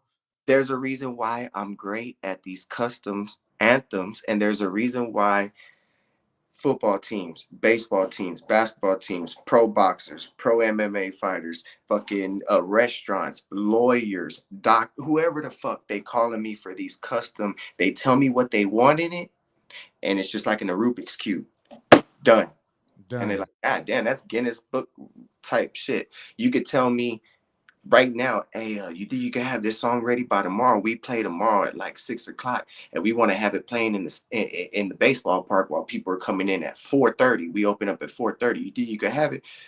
The studio's right there. I'll have this shit done by the time you waking up to go get ready for work. You're gonna be banging it in your car, and you're gonna be like, "There's no fucking way this dude did it like that fast." Yes, I've been doing it for over fucking 10, 15 years now. There's a reason why I still get these calls to do shit. So if that's another thing that y'all want to put together, I think that'd be great. I, Let me ask you something on that. As far as making a song before we move on to the shoes thing, but is there any one that gave you a harder time trying to come up with than the others? Not just the We on Fire, but any anthem or custom song you made. Which mm, one was like the hardest to put together? Like, I can't believe I'm making a song about this. uh, for a law firm. No shit. God damn. Yeah, for Leon Law Firm. It's actually Rob Leon from Corpus Christi. He wanted a jingle for his law firm, and he wanted me to specify that this is what they're great at, defense lawyer, this, that, and the third. Their pricing is the best. This is what they charge an hour. This is how they could represent you, area, cities, and states, whatever, yada yada. He gave me this whole spiel, and I did it. Matter of fact, it's in my email somewhere. I'll go and I'll look for it, send it to y'all. But yeah, that was probably the hardest. But I think one of the coldest ones, I think, and it was a fun time for the city, was when Miller was on that big playoff run like 3-4 years ago with Andrew Body, as Yeah, yeah. 2021, I think. and I did both the the district championship anthem for them and the playoff run anthem for them, and they still use them to this day, bro. Mm. Yeah, that's When you're what's walking in the Buck Stadium to see the fucking Miller play, they're still playing. Them Bucks #1 in the city is Nova the Cricket and Nova the, but they still play my shit, and I still get fucking like video recordings. They're like, bro, they're still playing your shit 3-4 years later. I'm like, cause the shit's still hot. Hell yeah. If you could create timeless music without a date Yes, sir. attached to it, bro, that's what I learned from Slow and the WoodBoyz was making timeless music. Because you know what? You can go through that whole album, even probably Third Coast, Big Things, those 2 albums, you could probably run through the whole album, and that shit sounds like it was done yesterday. Hmm. I And really that, wish I could get like if I could just get Richard Ayala to come out the box, and the one who inspired me, Baron Townsend, you know, he out and maybe he still raps. maybe Mm. maybe this episode could help a lot of that, bro. To just let's just Yeah. city to repeat itself, repeat the history for one good time, for good measure, just to let people go back to live those memories one more time, dog. Who knows what people are going through in their life right now, dog? Yeah, hell yeah. You know, we could get all come together, dog, bring these old cats out where they feel like they still belong. Hey, bro, if it wasn't for y'all, we wouldn't be here, my nigga. You Yeah, know, like let's just give these flowers while these people are still here. You never know. It might just help somebody's life, bro. They nah, might just be going through something and like, Corpus man, Christi Hip Hop Honors. Mm. Shit. there it is. You got it right there. That's it. Corpus Yep. Christi, Riding High presents Corpus Yep. Christi Hip Hop Honors, and then you do that, and just you never know. It could be an annual thing, bro. It could Hell be a thing where people who put the mic down a year or two ago now they're getting the honor. yeah. Hell yeah. No, for real, bro. And that'd be cool, dog. And you know what? I think that's just something good for the culture. Now, mind you, I just wanna go back and say anybody who's watching, the artists that are currently doing, I'm not talking shit when I was saying y'all couldn't fuck with me. This is just for good measure for riding high, okay, guys? Don't take me serious. I don't rap no more. I'm just saying, okay? I think that comes with the culture. That's why I said I think you meant it though.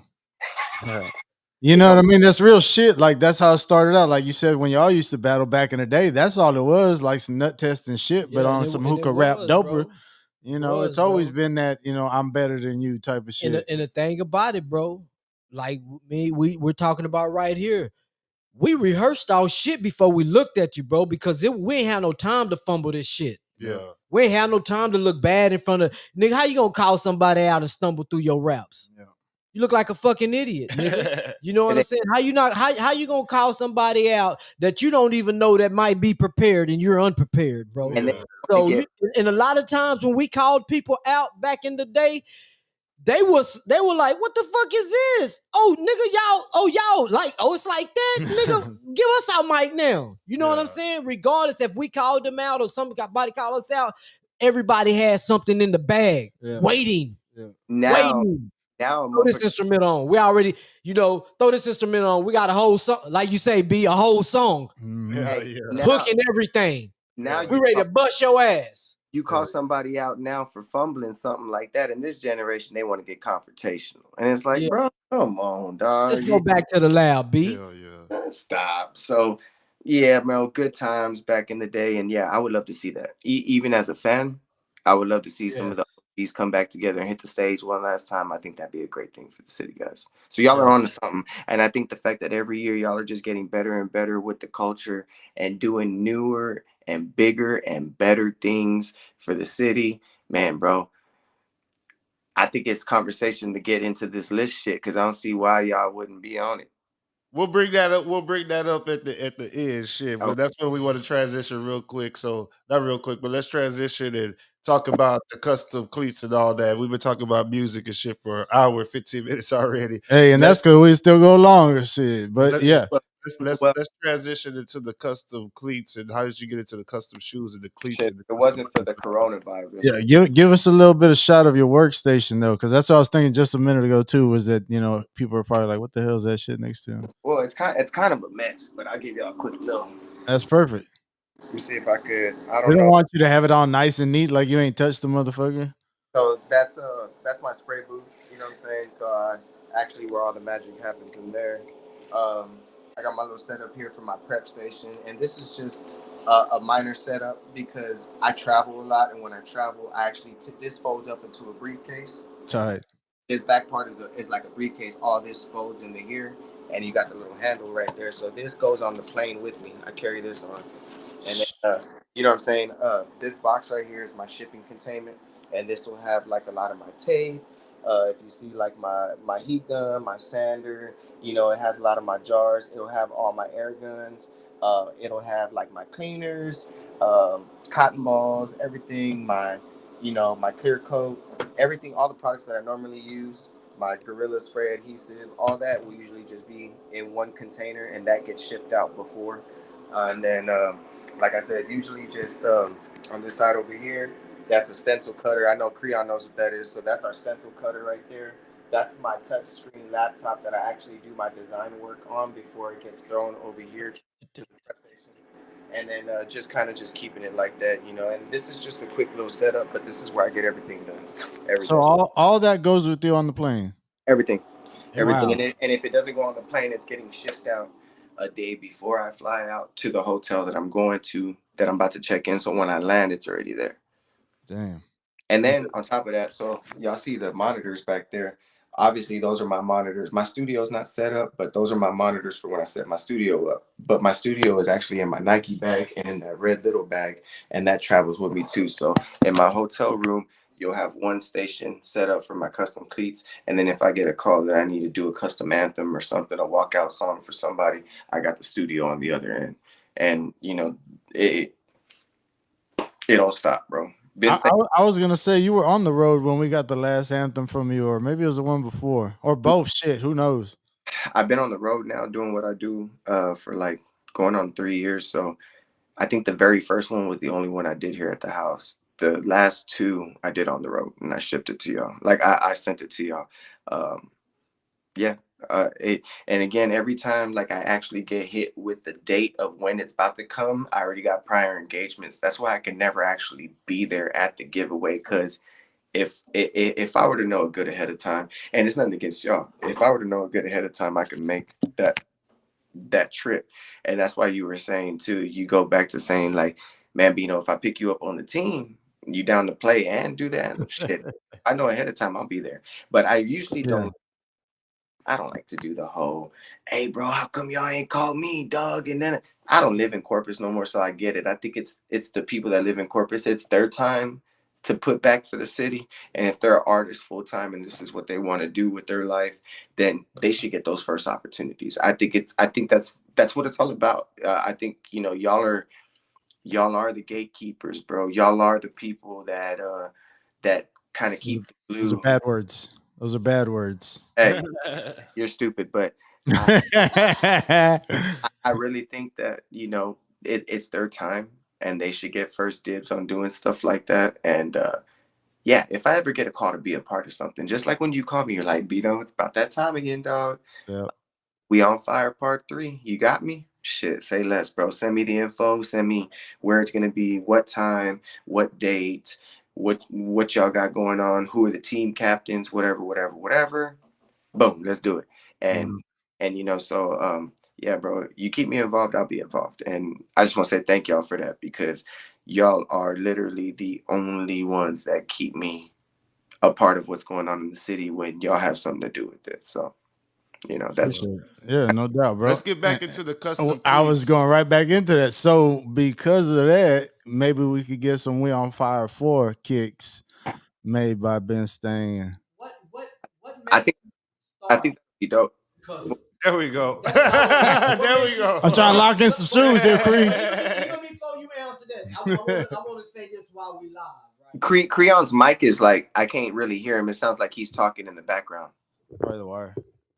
Can Now, you hear me now? now you good. All right. Before you even answer that question, I just want to, while we're live, to let y'all know what a real motherfucker is, dog. You know what I'm saying? Like a person who has no room for hate, a person who will see you doing something and then want to help you elevate what you do. When I first started doing customs, man, B hit me in my inbox, bro. Don't go. Yeah, I didn't know where you were going with it. Yeah, B hit me in my inbox, bro. You ain't It got it. literally told me, bro, what can I do to fucking help? What do you need, bro? You don't get that type of shit, my nigga, when somebody's doing what you're doing. Yeah, hell yeah. A nigga try to shut you down, put you on blast, or talk about what you doing. No, my brother came through, gave me a fucking printer to do shoes on, dog. Gave me a fucking printer to do where I can put your RP shit or custom picture of you on your shit. Bro asked me, what can I do for you? And on the back end of it, he hit me some says about 4 or 5 months later. Hey, Cree, where you get this? Yada yada yada yada. Yeah. Don't even worry about it, bro. I sent it to him. If I didn't, I send you some stuff. If I'm not mistaken, or I told you where to order You sent me Burberry patterns. I was gonna do some Burberry shoes on some Air Forces, and I asked you, where do you get your shit from, bro? Because I want to get some. He's like, bro, fuck that. I could. What do you want, Burberry? I got extra of it, dog. Just send me an address. I'll send it to you. yeah. for real? And he's like, bro, you gave me a brand new fucking printer and didn't want nothing for it, bro. Like, hell yeah. See, because what happened was is I had ordered a printer online that I wanted, the same one that I got right there. I ordered, and it's a digital scanner, so you could put like portraits, and it's an adhesive paper that you could apply to the shoe, and it sticks. So it's like instead of painting a portrait, you can get it laser digitized through that printer and just apply the adhesive to the shoe, and Damn. so and then just paint around it. So Yeah. I ordered it, but something was saying it was on the back end, it wasn't coming in or some shit. And I was like, fuck that. They got it at Walmart. Fuck it. I'll just eat the cost, bro. Let me go grab one. So I paid exactly what I paid online, probably a little less because online I had to pay shipping. So I went and grabbed one at Walmart. I actually found one in another city. Matter of fact, I was in Corpus at the time, and they had one in Alice, Texas at the Walmart. So I drove to Alice, picked it up, drove back to Corpus. Then when I was gonna fly home, my girl called me. I was gonna fly back here to Virginia. She's like, "Hey, your printer's here." I'm like, "Fuck, no shit." I was like, "Well, that's one less thing I gotta take with me. Let me leave it here at my birth mother's house." I went to go see her, so I left it there over there by Ray High School. So I left the printer there, brand new in the box. I don't even know. Some time went by, probably like a month or two, and then my mom, she called me. She's like, "Hey, I'm moving some stuff around. You know, you left a brand new printer here." I'm like, "I sure fucking did." I remember Creon had just posted like his first or second pair of shoes, so I hit him up and I'm like, "Bro, look, I know I told you if you need any tips, I'm not the best at what I do, but if you need any tips, I got you. But if you need a printer to do these portraits, dog, here's the address. I'll tell my mom to put it outside under the carport, and you just go scoop it up." He's like, "No shit, Bino." I remember Creon's like, "How much you want for it, dog?" I'm like, "Bro, I don't want nothing, dog. Mm. Like, I want to see you do what you do down there in Corpus because they print money every day, and there ain't no reason why all of us can't grab money, dog. Like, there's no reason why we all can't make money. He can have his own clients, I can have mine. Facts, bro, I don't need man. to keep everything to myself. And I don't like the saying, the game is to be sold, not to be told. I hate Me that neither. saying. I hate that. I don't believe in that, dog, because how do you expect to like pave the way for somebody if you Yeah. trying to fucking show them? Now, I'll tell you like this, nigga, I could learn from Tom Brady all day how to throw a football. I don't mean I'm gonna throw it like that, man. Facts. Man, say it Yeah. one more time, dog. I Say think that if shit one more fucking time. motherfucking Tom Brady how to throw a football for 3 months, he's training me one-on-one, hours a fucking day. It don't mean I'm gonna throw the ball like fucking Tom Brady. So it don't matter what people show you. Facts, So bro. you still got to do it your way at the end. Facts, bro. So what somebody showed me, I learned how to learn that and then figure out as I was doing it, like, man, there's other ways to do this shit. Man, this works just a little bit better for me than the way he showed. Not that that's Yeah. wrong, but this works a little bit better for me. Yeah. I started putting my own shit together. Then I seen Creon doing it. I'm like, Creon don't need no creativity help, like no creative help from my end. I'm just talking about resources. Hey, Facts, man. you need to know where to grab something? Cool. You need to know where I got this paper from on Amazon or at fucking Joann's Fabric? This is what I take a picture, send it to him. This is exactly what you use, what I use. You Facts, bro. find something else later, but this is what I use right now. And then that's kind of where it went.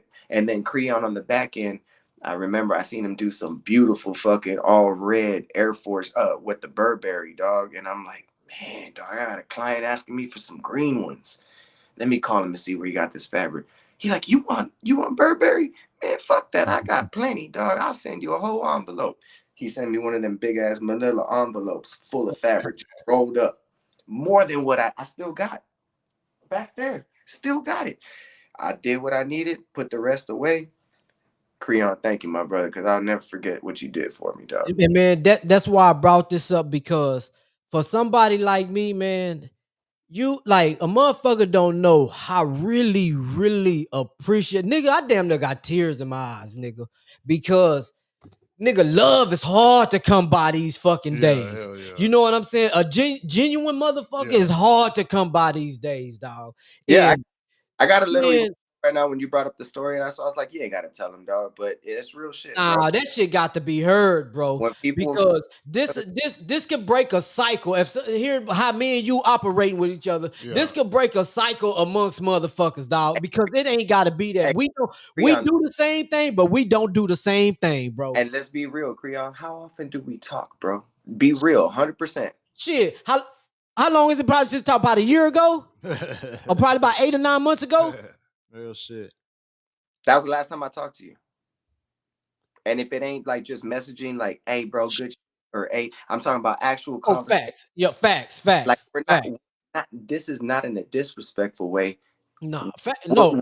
we're not tight like that where like we see each other every day, or like we're in the same circle where it's like every day Creon calling and checking on me, or I'm calling and checking on him. Everybody's got their close people, their close tight-knit circle, and that's okay. But what I'm talking about, like he's saying, having genuine love for people, bro, when you know they've never burned you, you've never burned them, Facts, bro. bridge you could always cross. You Cross, bro. always overstay your welcome. And I don't mean that in a negative way. See, people always look at that saying in a negative saying, oh, motherfuckers want to overstay their welcome. Shit, anybody who's good with me can overstay their Say they welcome. welcome. You goddamn right.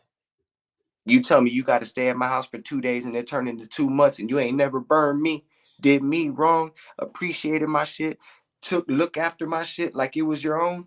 My nigga, you could stay 2 years. Yeah. And it's not a time, bro. Like when Bino drop new shit, bro, he send that shit to my inbox. And it's not every time he sends me something, bro, I'm amazed every goddamn time, bro. I tell him he's the best I've ever seen at this shit right here, bro. You know what I'm saying? And I follow a lot of people, man, when it comes to these customs. But B is the best I've seen at this shit, bro. I'm looking.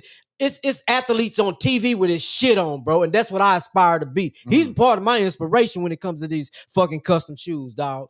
I watch his shit, dog. I take notes from B, man. I sit back and be like, man, one day when I get to knock out of my first pair of custom cleats, dog, I hope. Well, I've done some boxing shoes for this one boxer, Travis here, but I'm like, man, I hope one day, man, I can be just as good as he fucking is. Just if I get 50% as close to what he's doing with these fucking custom cleats, nigga, I'm gonna be a G.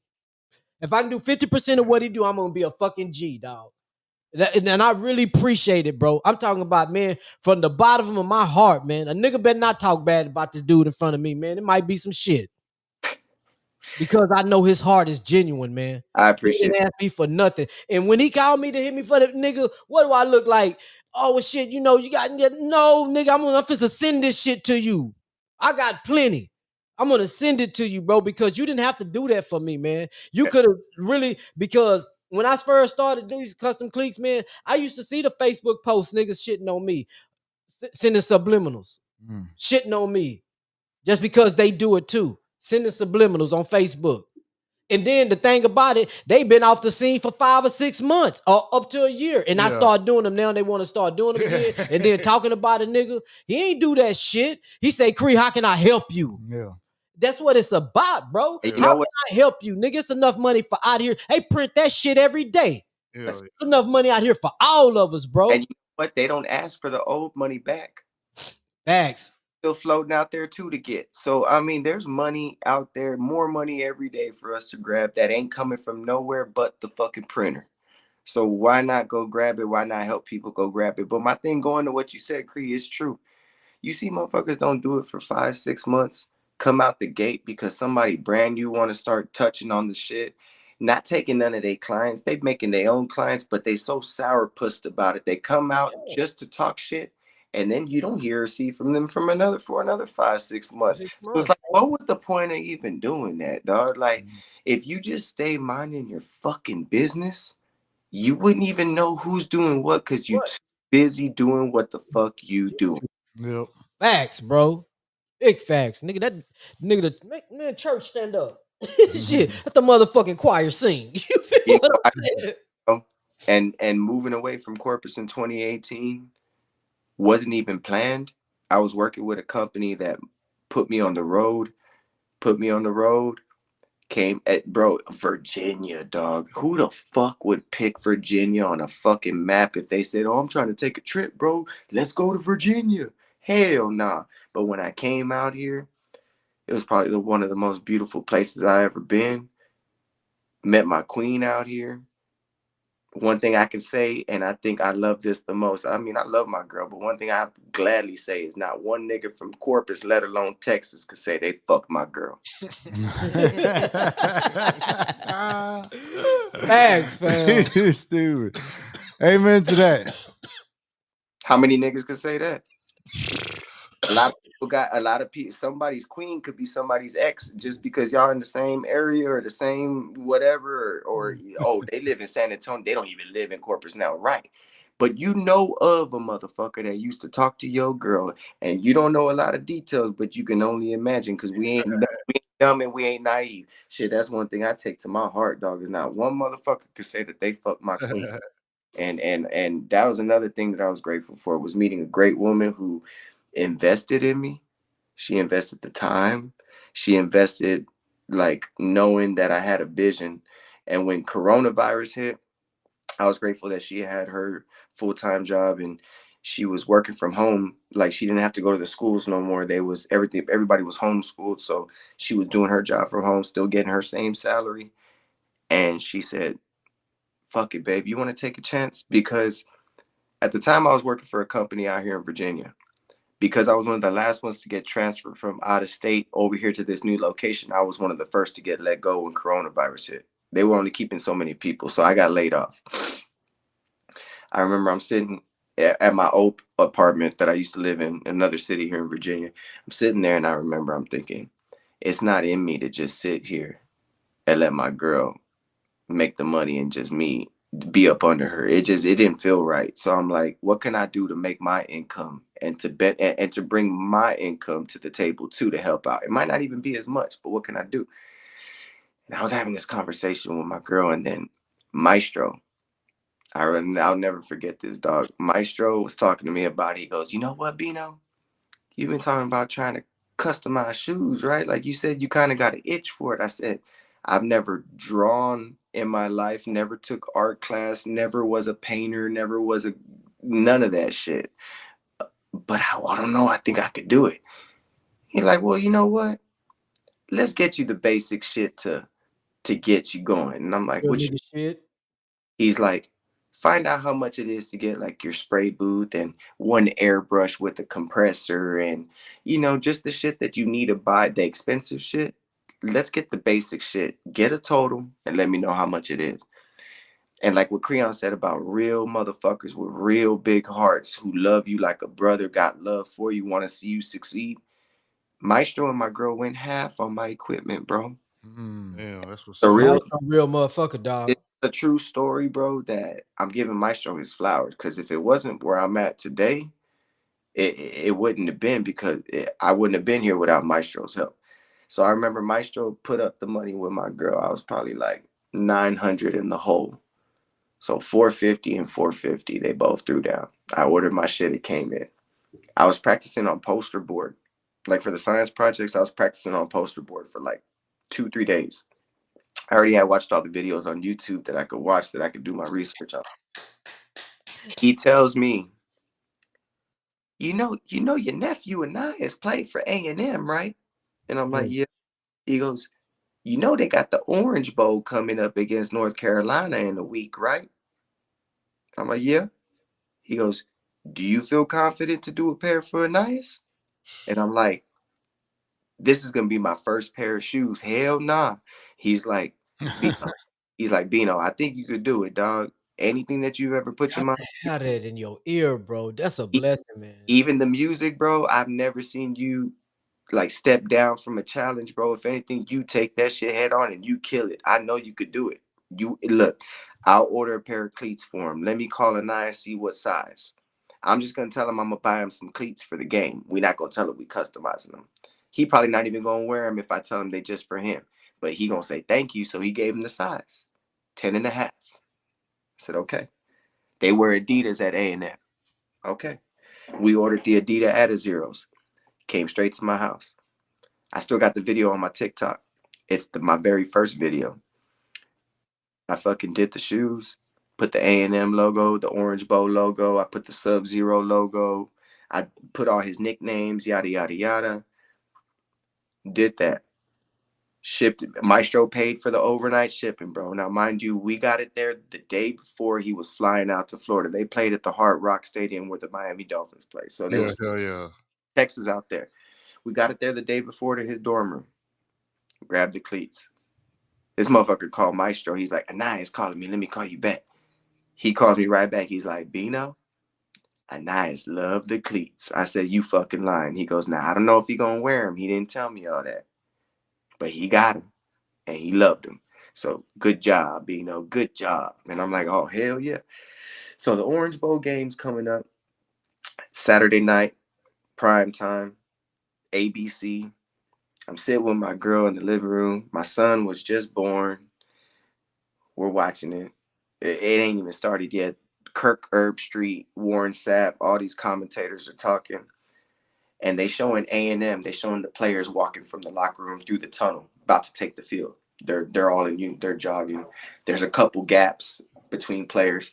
And I remember this one significant big gap. I'll never forget this, bro. I'm getting chills as I talk about this. I see this gap, and I see Anais jogging. He's wearing my fucking cleats, bro. Damn. That shit there dope as fuck, dog. And I remember yelling and screaming to my wife, he's got him on, babe. He's got him on. He's fucking wearing the cleats. Blue, blue, blue, blue, blue, blue, blue, blue, blue, blue, blue, blue, blue, blue. My phone's blowing the fuck up because I told a few people. People are recording it. People are sending me video. They posting it. I get on Twitter. I put a picture of the cleats because he's wearing it. So now I can post that he's fucking wearing them in the game, and here's proof. Da-da-da. Kirk Herbstreit retweets my shit. Warren Sapp retweets my shit. Capital One retweets my shit because they're the sponsor for the Capital One Orange Bowl. Yeah. The Orange Bowl committee, the Texas A&M media team are retweeting my shit. And before the fucking kickoff, bro, I already got like 9-10 orders that people want custom. Damn. And it's been a crazy ride since. So I didn't even get to start prematurely, bro. My very first pair of cleats, and this is a God honest truth, bro. My very first pair of cleats were on national fucking television. Damn. Prime time. Very first pair. And you said this was what, 2020? This was 2021. No, 28. I have to look at the date. But y'all could, if somebody could Google it right now, let me see. I'll see if I can Google it. Capital One Orange Bowl when Texas A&M played against North Carolina. Let me see. He was a freshman, right? He was he was a sophomore. He was a sophomore? Yeah, because I think it was 21. Because he played 21 or 20. He played what? Years. He had an extra year of eligibility because of COVID, so he played there 5 years. Capital One Orange Bowl game, Texas A&M and North Carolina. 2021, Texas A&M beats North Carolina 41-27, January 2nd, 2021. My son was just born in August 2020. It was the COVID year, but the bowl game was like the day after New Year's. Yeah, January 2nd. It was 2 days before my birthday. That was a hell of a birthday gift, bro. Hell of a birthday gift. And yeah, Anaya Smith scored like 2 touchdowns in that game. Ran a punt return damn near all the way back and did it all in my cleats. And I mean, some of the best pictures I got, bro, of Anais, he's in my cleats, dog. And as of this past weekend, he was my biggest client. Now I got more big clients that I added to his level, like his level of status. But yeah, Anais is my biggest. What's the word? Did you watch the whole game? Yes. Did Kirk Herbstreit or any of the announcers call out that he was wearing like special cleats? Because sometimes I watch college football games and they're wearing like special cleats, and the announcer like say something about it, they'll fucking put the camera all, you know what I'm saying, on the cleats. They'll mention them. Yeah, exactly. No, they didn't mention it during, at least not that I can remember. I think I could have been so hyped from getting calls and talking to people. I could have. He didn't worry about the game after that. I could have missed it, honestly, bro, but it Because I'm it like, he was a real good player. So I'm figuring, like, if you watch that whole game, I'm pretty sure at some point, somebody one of probably, the announcers probably said something about the I'm cleats sure or I some can go shit. back on YouTube probably and find the whole game or something. Yeah. But yeah, bro, Anais is probably the one and only client that gave me that platform more than a handful of times. Oh, Any really? How many pairs have you done for Yeah, him? that's what I was gonna say. Same pair or different pairs? different pairs. Man. I've done 1, 2, 3, 4, 5, 6. I've done 7 pairs for Anais in the last 3 Damn. and the biggest ones that caught the most attention were the Sub-Zero ones. Those are the first ones? Yeah, the Sub-Zero ones were the ones that I did for him last year. Not the ones when he played against Alabama, but the ones that he played in last year against Alabama. Matter of fact, yeah, he wore them against Alabama, but not the first year when they won, the year they lost, which was last year. So those caught the most traction. That one, and I did a Houston Space City, like the new Astros logos that they got, the Space City uniforms. I did a Space City theme for him. And you know that shit that's on the above the highway that says "Be Someone." And Yeah. I put that with the Houston skyline on the side of his cleats. Does he come up with these, or do you come up with these on your own? Like after that, I know the first one that you did it on your own because Maestro had like commissioned you to do them. But after that, and he started like one, like 2, 3, 4, 5, 6, 7 pairs, or is he telling you the giving you the ideas of what he wants? 1 and 2 I did on my own. From 3 to 7, he gave me the ideas of what he wanted. He wanted a Mario Kart one. He wanted a Sub-Zero one. He wanted the Space City one. He wanted a all chromed out one, like the Michael Jackson, like the chrome, like when he used to wear those the glove. You know what I'm Yeah, saying? yeah, yeah. That's what I'm saying. The glove. Yeah. Yeah, all chrome on the glitter. Cleats, no name, no number, no nothing.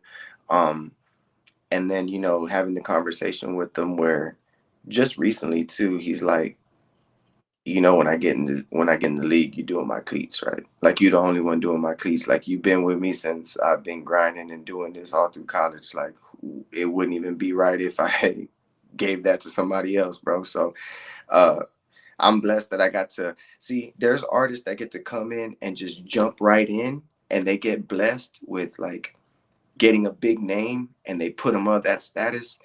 But with me, I think it felt better for me because it was organically made and I got to Thanks. I got Hell to yeah. grow with clients and a lot of my clients. I'm growing with my clients to where when they get into the league, it's like the saying goes, when a woman's with you and you ain't got nothing, she deserves to be with you when you got everything. Yeah, Yeah. hell yeah. And that's how I kind of look at it with my clients. It's like I love every single one of my clients.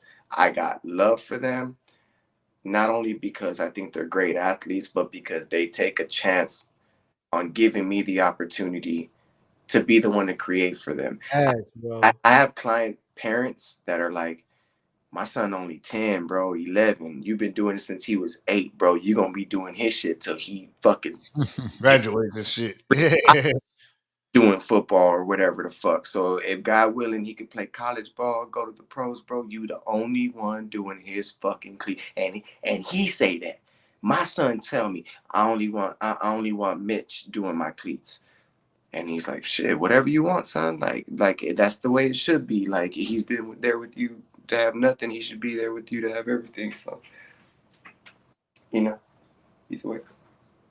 Hell yeah. Yeah. Go ahead. Go ahead. So, my girl's gonna go smoke right now. So it's one of them things where I think organically, bro, I got to grow with my clients and got to get there to that status. And I think that's the best thing about what I do, bro, is that I get to hear the stories. I get to see the work put in. I get to see them as they're getting fucking bigger. I'm like, damn, bro, your son was way smaller 2 years ago, bro. He's getting big, dog. Facts, man. 12 years old with a size 11 men's cleat. What? God damn. Oh Motherfucker. yeah, he going. bro. Keep going. And you know what? Like, I think that's the good thing about what I do is like, I got to do a pair for Donovan McNabb, bro. That's what I was gonna ask you. Who are some of the other people that you got to do cleats for? Shout out Alex tuned in. That's an eagle right there. Oh yeah, yeah, Yeah, yeah. yeah. Yeah, hey, and shout out to Mono too, bro, to Alex, man. He's always been a big supporter. I've seen him customize shoes too. And the same way Creon saying how I would like, hey man, that shit is fire, bro. I would hit him up and be like, bro, he did a pair of muddy water, uh Oh uh yeah. the Nikes, I forgot, up tempos or something, bro. Those things were fucking bad. They were all purple and gold, bro, with the muddy logo on it and shit. I said, With the bro, casino logo, Oh right? yeah, yeah, yeah. I said that is fucking crazy, bro. But yeah, I got to do a pair for Donovan McNabb. I got to do a pair for Javier Baez from the fucking Chicago Cubs. How did the Donovan McNabb thing come into play? Because he ain't really like an active player like in the league no more. So So how did that come into play of him wanting to get some cleats done? funny story on that. Shout out to my homegirl, MB Gomez on Facebook. Her name is MB Gomez. She has a daughter who plays um, travel softball. Her daughter's like 12, 13. Phenomenal pitcher, bro. Throws fucking gas, dog. And I remember her mom hit me up and was like, hey, I love your work. I'd love to get a pair of custom cleats for my daughter. We live in Arizona. Can you Oh ship? shit. Can we ship out here? And I'm like, I ship everywhere. Absolutely, man. What would you like? So I did her cleats, send them to her. Funny story, dog. But she tells me that she's on her way to practice with her daughter. They're going to meet a new coach, a new softball coach. She's about to play on this new team. Her husband had to be at work the first day of meeting the new coach. So she took her daughter by himself. And she was like, yeah, I took her and, I met the coach and this and that, and he was really nice and this and that. And the next day I'm taking my husband with me and we get out the car and we're walking. And I go, look, babe, there's the coach. And he looks up and looks at the coach. He's like, babe, that's the fucking coach. And she's like, yeah, what's with the look of like, why do you look shocked for? He's like, no, this can't be. Let me get closer. Start getting closer. He's like, babe, that's fucking Donovan McNabb. She's like, who? Oh my god. And he's like, oh, that's probably just a motherfucker that looked like him. Like, there's somebody that just looked like a motherfucker out there Everywhere, hell yeah. somewhere, dog. And he gets up to the coach and she's like, Coach McNabb, this is my husband. He's like, you're fucking Donovan McNabb. He's like, yeah, how you doing, man? And he's like, wait, what? Like, how are we just talking about this shit? He's like, oh man, it's not a big deal. Like, everybody's cool with me out here. Like, my daughter plays on the team. His daughter plays softball too, so he coaches the team. Oh shit. She's like, I didn't know who it was. My husband's telling me like, oh my God, like how the fuck is this? How is it that you're cool with this guy and you didn't even know who the fuck he was? So long story short, she tells me that the first tournament she wore her custom cleats that he went up to her and he's like, those are some pretty sweet cleats, man. And not only is she a great player, but dude, she played even better and maybe cleats. And so she came back and she told me what he had said. And I was like, why don't you ask him if it'd be cool if I could do a custom pair for him for, let's say, his trophy room? It could be whatever pair he wants, whatever size he wants, whatever design he wants. She goes, yeah, I'll tell him next time I see him at practice. I'll let you know what he says. Like 2 days later, she hits me up on Messenger. She's like, call me if you got a chance. So she called me. I mean, I called her. She puts me on speakerphone and he's right there. He's like, hey, what's going on, Mitch? And I'm like, oh shit, what's up? How you doing, Donovan? And he's like, hey man, I love your work, man. She says you do a pair of cleats for me. I was like, man, just say just say the word and I got you. He's like, do a size 13 and can you do one Philadelphia Eagle, one Syracuse for my college? Say less. He was like, yeah, man, that'd be great, bro. I still got the Instagram message. You know what I'm saying? When he like showed me love on his story, I screenshotted it. And so I did a pair for him, and they're sitting in his trophy room in Arizona, dog.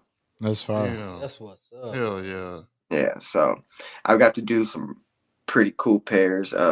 Some boxing shoes. I just did it recently, about a month ago. I did a pair of boxing shoes for a two-time amateur Golden Glove champion from Alice, Texas. His name is Jeremiah Blessed Hands Casas, and he's actually going to be fighting on the 20th there in Alice for another title. I think either another title or defending one of his titles. But I just did a pair of his boxing shoes, and that kind of took off. And now I got more boxers hitting me up for custom boxing shoes. And then Ernest Reyna, kind of going back to the music thing, I did a anthem. I walked Ernest the Beast Reyna, who's a professional boxer. I walked him Yeah, out, yeah, I know who Ernest is. Hell yeah, he put on for Corpus back in the day. and I did a custom. Matter of fact, he got one custom song from Jay Styles when he first started boxing. Yep. Yep. After that, the word came around and he hit me up, and I did one for him too. So I was blessed to kind of get in that type of field too. But yeah, man, I've been doing now I'm just going, bro. Like I'm really just like moving. Now I got more college clients that are hitting me up to get cleats done for them, up and coming names. Um, Now I'm blessed to be able to have professional clients. Uh, Now with the baseball, with the Washington Nationals organization, I did 11 pairs, Damn. Yeah. 2 hours, bro, this past weekend. So it started Thursday, Friday, Saturday. Thursday's pair I had for the catcher Jose Colmenares. I delivered it Friday to him at batting practice at 4. Gave me fucking field access, gave me access to the dugout, hung Okay. out with guys. I'm passing out cards. 3 guys are like, "Hey, bro, can you get a pair for me? How soon can you get them? How much?" And right before I said a number, they're like, "Is this enough?" And I'm like, "That's more." I start counting money to give it back. They're like, "No, no, no, no, no, no. Here. That's for you, bro. Can you get a pair done?" Yeah, me too. You can get mine too. And what about me? What's up, man? Damn. So it counted up to 11 pairs in 72 hours. And kind of going to what the news we're gonna kind of bring up. Yeah, man. I got to get a deal with the Nats organization to be able to customize their cleats for the rest of the season. And Ooh Damn. wee, baby. you know, Ooh wee, yeah. Hell yeah. it just Ain't a lie, man. you Crazy know God, bro. praise God, and my support team, my wife, Maestro, all my other clients that are letting me grow with them. I don't look at no client any different, dog. And I don't give a fuck if you're a pro, dog. I'm gonna charge you what I charge the normal athletes, the non-exclusive, non-status or stature athletes, because I look at it like we're all human at the end of the day, bro. And if somebody wants to bless me with something more like I've been getting blessed lately, I'm okay with it. I'm not opposed to it. But I think by treating everybody fairly is what gets me so far in this business. And it's going to continue to get me far, because I don't want to say, oh, well, this dude's a fucking pro. I'm going to charge him 2-3 racks Yeah, opposed hell Yeah. yeah. Hell to yeah. $400, bro. And it doesn't sit right with me. It kind of makes me a little sick to even think about doing something like that. So I think the fact that, I keep it the same across the board with everybody, just gets me to be more blessed in this, and more grateful for the opportunities that are given in my direction. And I want to rise to every occasion. I want everybody who's not just watching, but everybody who has some type of goal or something that they want to do, you know going back to what I told Creon, they print money every day. Hey, And um, you can make your own living with your own clientele, doing what you do, and just staying consistent.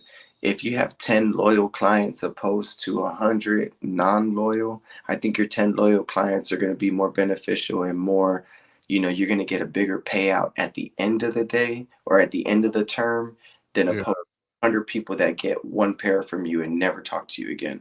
And Yeah. I'm just grateful for what's been given my way. I still work full time. I have a full time job. I travel with my company that I'm very blessed to be a part of. And then I do my business on the side while I'm traveling with that company on my off time when I get off of these long hours of work. And then on top of that, for the people that I care about, like the ride and high, like, the people that hit me up for one of my services.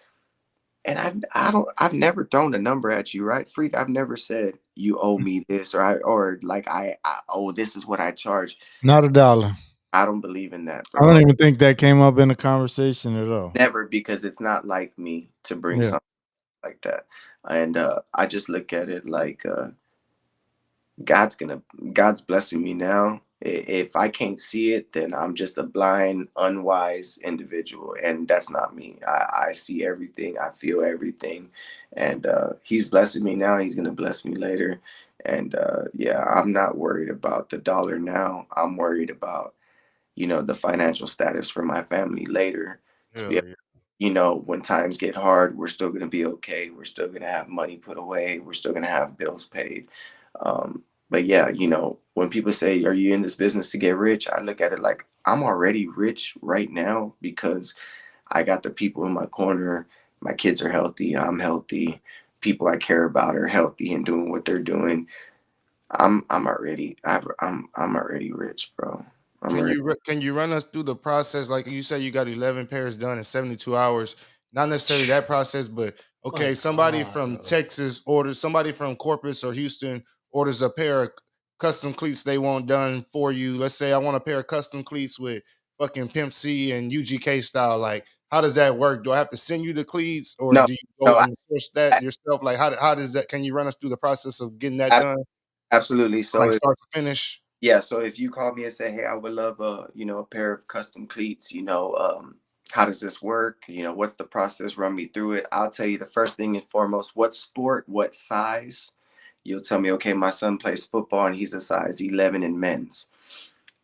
I'll then either ask you, do you have a brand preference? If so, I could show you everything that I have in stock in that size and that brand. If you don't have a brand preference, I could show you all brands in that size that I have in stock. Now, I do have a business endorsement deal with Dick's Sporting Goods. It's not nothing to really brag about because we still pay money on the back end, but I do get cleats cheaper and way faster. All Okay. right. Out of it is tax write-off at the beginning of the year. So um, getting these cleats, on a regular basis, I just include that in the total of what somebody is going to pay with Yeah. the design, with the shipping, everything. Already. So I send them pictures. They pick the one that they want. Then we go over the design scheme. They say, "Okay, I want a Pimp C on one and I want a Bun B on the other." Just freak them out. UGK status, whatever, whatever. I don't give a damn, but just freak them out. Do you? Yeah. I love it more so when my clients just say, "Hey, his name is Lil Rod." They call him Lil Rod. His number is number 10, and his school colors are, black, green, and yellow, or whatever the fuck, and Yeah. mascot. Okay, do you freak them the fuck out? Oh my god, bro. It just sometimes I have to sit for. Sometimes I know immediately, and sometimes I have to like just be, heck, man. you know what You're not what lying, bro. to elevate this next one. I'm trying to get better than this last pair I did 2 hours ago. So what Yeah. can I say? Boom. All right, let's do that. So that's the process of it. And then I used to, now this is where people fuck up in businesses. And this is just my experience from it. When I first started doing it, I was real gullible to, I was barely charging anything. I was real gullible to, oh yeah, you could pay half now and half when I'm done, right? There's people, and I want to say a big this to these motherfuckers, whoever it is that's out there. These people will have you put the work in, agree to your price, send half of your price of what you're asking for in total. They send half as a deposit down. You do the work, and then when it's done, you get one of these few things. "Oh, well, that's not really what I thought they were going to look like when they were. Oh, So I don't really think that I should pay what the balance is. I could probably pay this much, but I don't think that it needs to be this much because I'm not getting what I'm asking for." Or, "Oh, well, man, bro, like something happened. I had to pay my, whatever. Can you get it? Can you take this much? And at the time, you're like, yeah, bro, I guess, because what the fuck am I gonna do with a pair of cleats that has your kid's name all over it, his, it all? I don't even play football, bro. So what the fuck am I gonna do with it? So yeah, boom, they got fuck that. I nipped that shit after the second or third time it happened to me in the first year doing it with motherfuckers, dog. Nope. I take the full payment up front before I even do anything. And that's me. Okay, yeah. These are the cleats. Boom. I send them the pictures. Okay, and how much? 450. Oh, and you need it all up front, all of it. Oh well, I don't think. Have a good day. Hell yeah. X. It's easier to say no now, bro, and not feel bad about it. I don't give a fuck, because if you don't like it, you can go buy you a pack of these at Walmart or Michaels or whatever, and you could draw all over the motherfuckers your goddamn self and leave me out of it, bro. If it's easier for you to argue with somebody about their service, then it should be even easier for you to go do it your damn self. Yeah. And not to cut you off, Bino, but people don't realize, bro, that when you're on the outside looking in, bro, this shit, it takes time, bro. The mental process, fuck the creativity of me knowing what I know how to do. The mental process, man. You know what I'm saying? The some, like he say, one minute it's right there. But guess what? More than it's right there, it's a lot of thinking going on before we can get there sometimes, man, of putting this stuff together. All the hours that are spent or the time that's spent into it, man. And you want to come with $150, Bro, $200. Well, shit, that's how much the shoe costs, man. exactly. You And know it's, what I'm saying? Like he said, bro, like it's a process to bro, this, man. look, let's run it down together real quick, Creon, because I know you're gonna relate to this. So check it out. Let's say let's do this like this.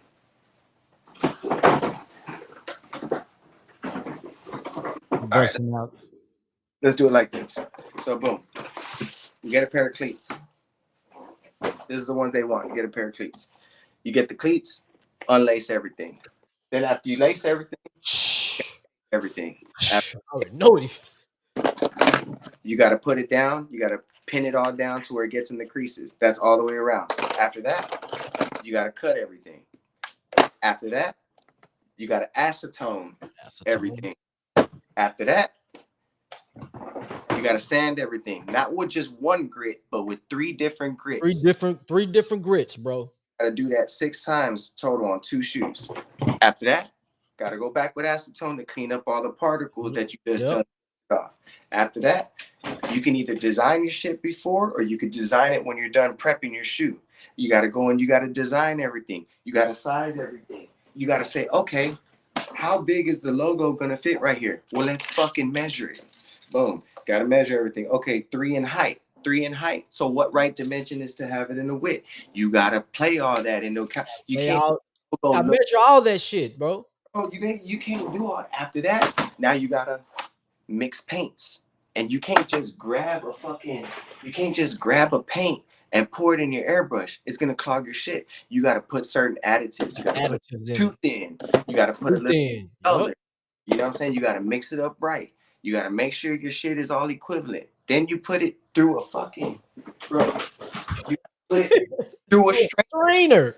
Put it through a strainer so no clumps go in your airbrush. Put that through. Fucking put it in your airbrush. Spray.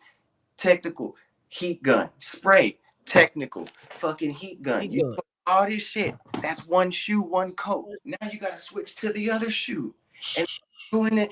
And then when you're done, you gotta go do fucking detail work. Detail work come in like this, bro. After that, you gotta clear coat it so many times, and then by the time you know it, dog, you're just like, bro, fuck your $150. Okay, the process is over $150, man. Bro, me turning on my fucking equipment with my electricity is more than $100. And that's being real. That's being real, bro. He's not lying, man. In the front, bro. That's me fucking telling y'all, hey man, this shit costs money, dog. Like, bro, every video now, because I'm starting to understand the marketing. I just hired a fucking PR, bro. I just got a publicist. So the publicist is like, look, the things that you love to use when you do your customs, start tagging them, start giving them shout outs, start Oh asking. yeah, Yep. You know, I love Alpha Flex paint just like I love fucking Angela's products. They Facts. might be competition, but guess what? You my homie over here, and you my homie over here. And Facts. I could get both of them together on the same page. We gonna collab just like a country artist and a rapper, like Lil Durk and fucking Morgan Wallen, bro. Two different people, two different cultures. Just because they different don't mean you can't come together and do something. So I'm Facts. get these. You know what? I love to drink a Monster when I'm doing a fucking pair of cleats. So why not shout out Monster? Why not get me a few cases to the fucking front door with some hat, a badass snapback I could wear while I'm doing my videos and shit, bro? well, they have it set up on the fucking Facebook. I know on the Facebook, I think on the Instagram too, to where if you could like you tag like say you like you Product, say the you tag product. the product and you can start like getting making cash or whatever it's called off of like by advertising their products. Because we're such hood motherfuckers, bro. I just now caught wind of that recently when I Me when I too. Me too, bro. Me too, man. Me hey, too. It's called like a branded partnership or some shit like that. so Yeah. like everything that I love that I use, like look, bro, people want to go and spend money on these Ottawa crazy ass fucking airbrushes, bro. They're like 160 a pop. Shout out to the low budget Avanti, who's 29 at Harbor Freight, my guy. And God dang right. when I Preach. let me shout out Avanti. Avanti hey bro, thank you for the love, Mitch. We got you, baby. Let's send you a little. Now I got airbrush after airbrush after I ain't. But look, if you take care of your shit, bro, doing this since I started with my first pair, like y'all said, January 2nd, 2021. I just retired my original airbrush this weekend. It finally, it finally took its last breath, and I, Safe to say you got your $30 worth out of it. I, oh no, that one wasn't expensive. It was Master Airbrush. It was like Yeah. 60 something dollars, Yeah. but That's what I use right now. Master airbrushes. Master Airbrush, but you can only get it online. I Yeah. needed look, it took a shit on me while I was doing these pro players from the Nats organization. It took a shit on me, bro. I'm telling my wife, I ain't got time to order another one. These motherfuckers need the cleat by like in the next 3 hours. I remember seeing this shit at Harbor Freight one day. I ran to Harbor Freight because I said it like this: it's not about what you use, it's how you fucking use. Use it. Yeah. Yeah. So I went and I grabbed it. Boom.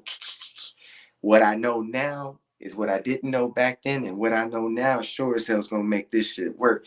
And bro, this bitch is like bread, and it's like, boy, I forgot how smooth a brand new airbrush was, dog. I've been floating through these bitches. So, yeah, dog. And now I'm starting to get the gist of it, bro. Now I'm starting to tag like Posca markers, bro. These are the best markers in the customizing game Yeah. and cleats, bro. And what these do is it's good for your detail work, and it's good to cut time if you're on a time crunch. These motherfuckers here, bro.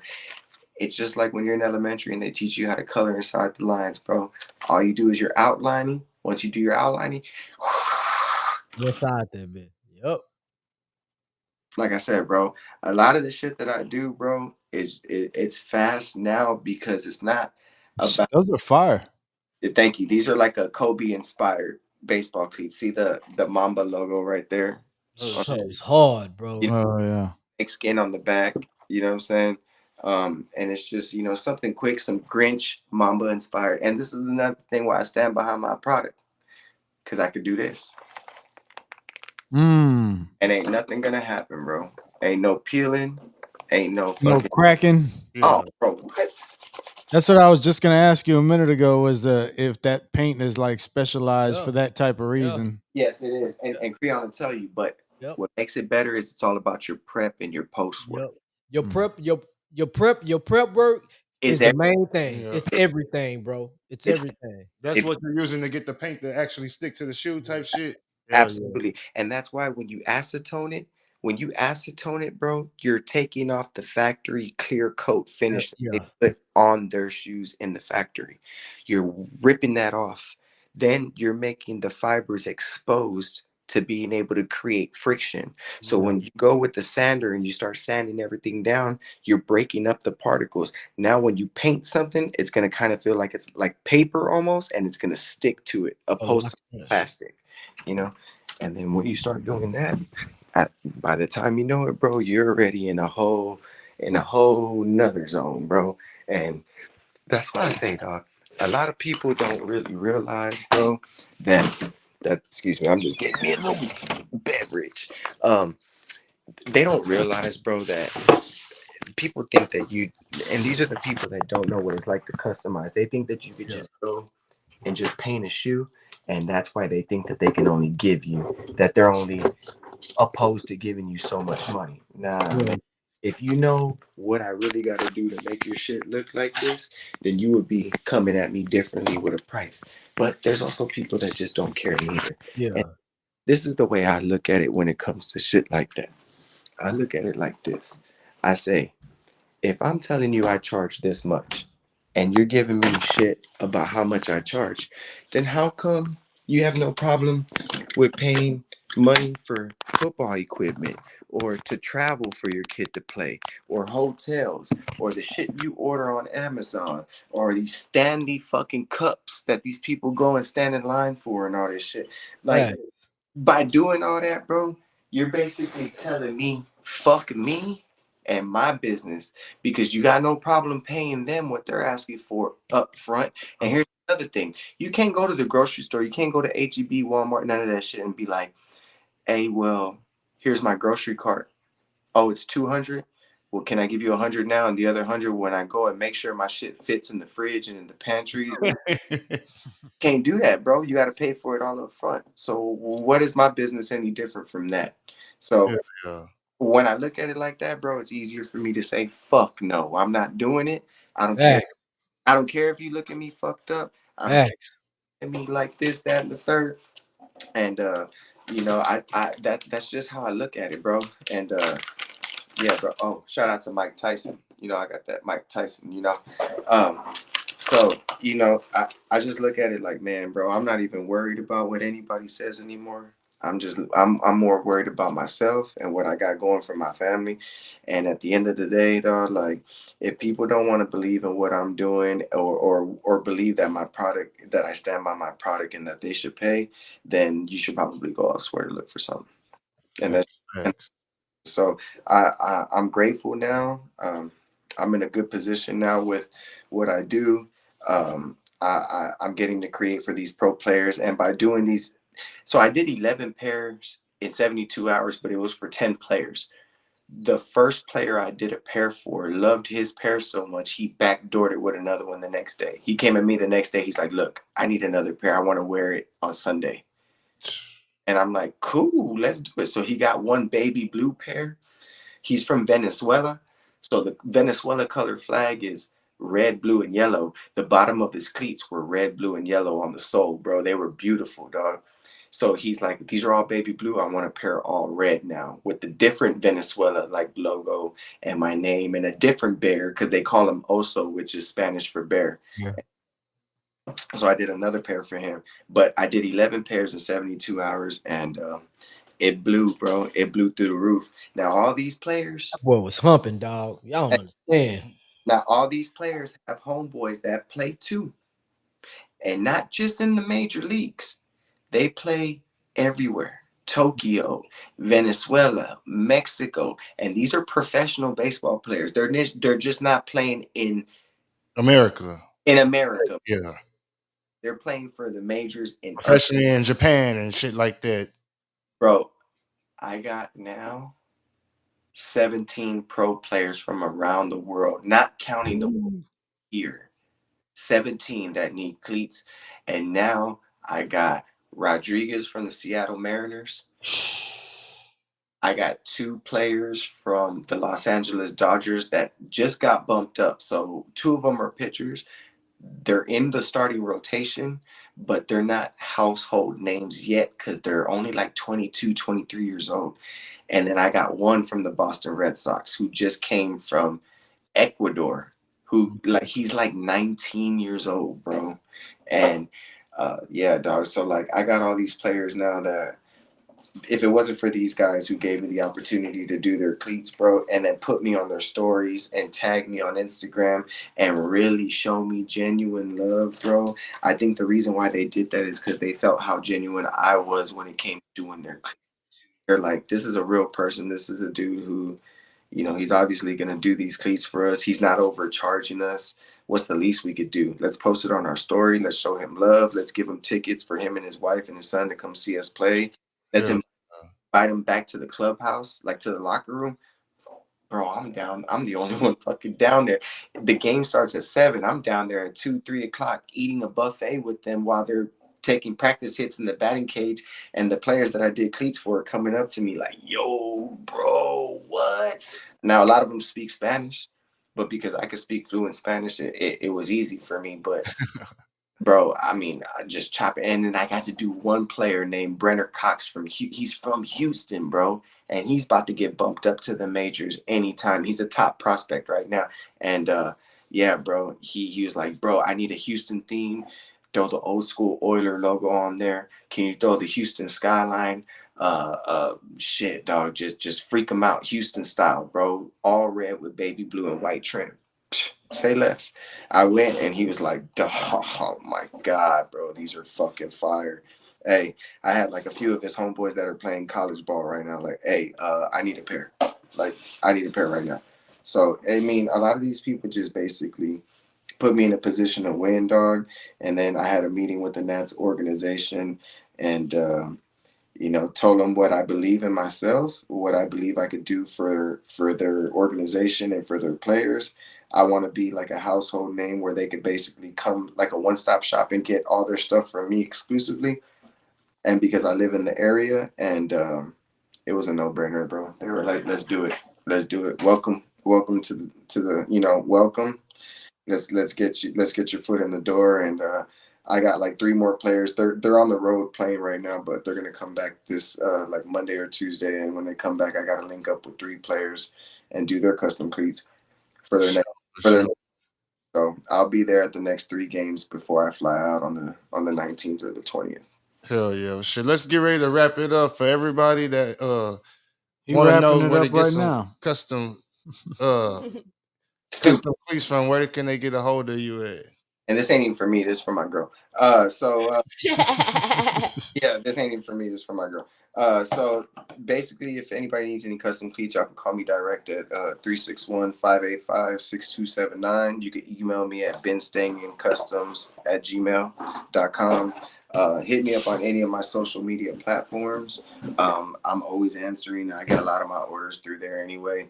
And yeah, man, just if anybody wants to take a chance. Also, too, if people want to get locally, tap in with Creon because Creon's really great at what he does, Appreciate it, man. and he's there locally. So if you don't want to take a chance on anybody shipping anything, or if you on a time crunch too, or if you just love Creon's work as well, I mean, tap in with Cree, he'll get you right as well.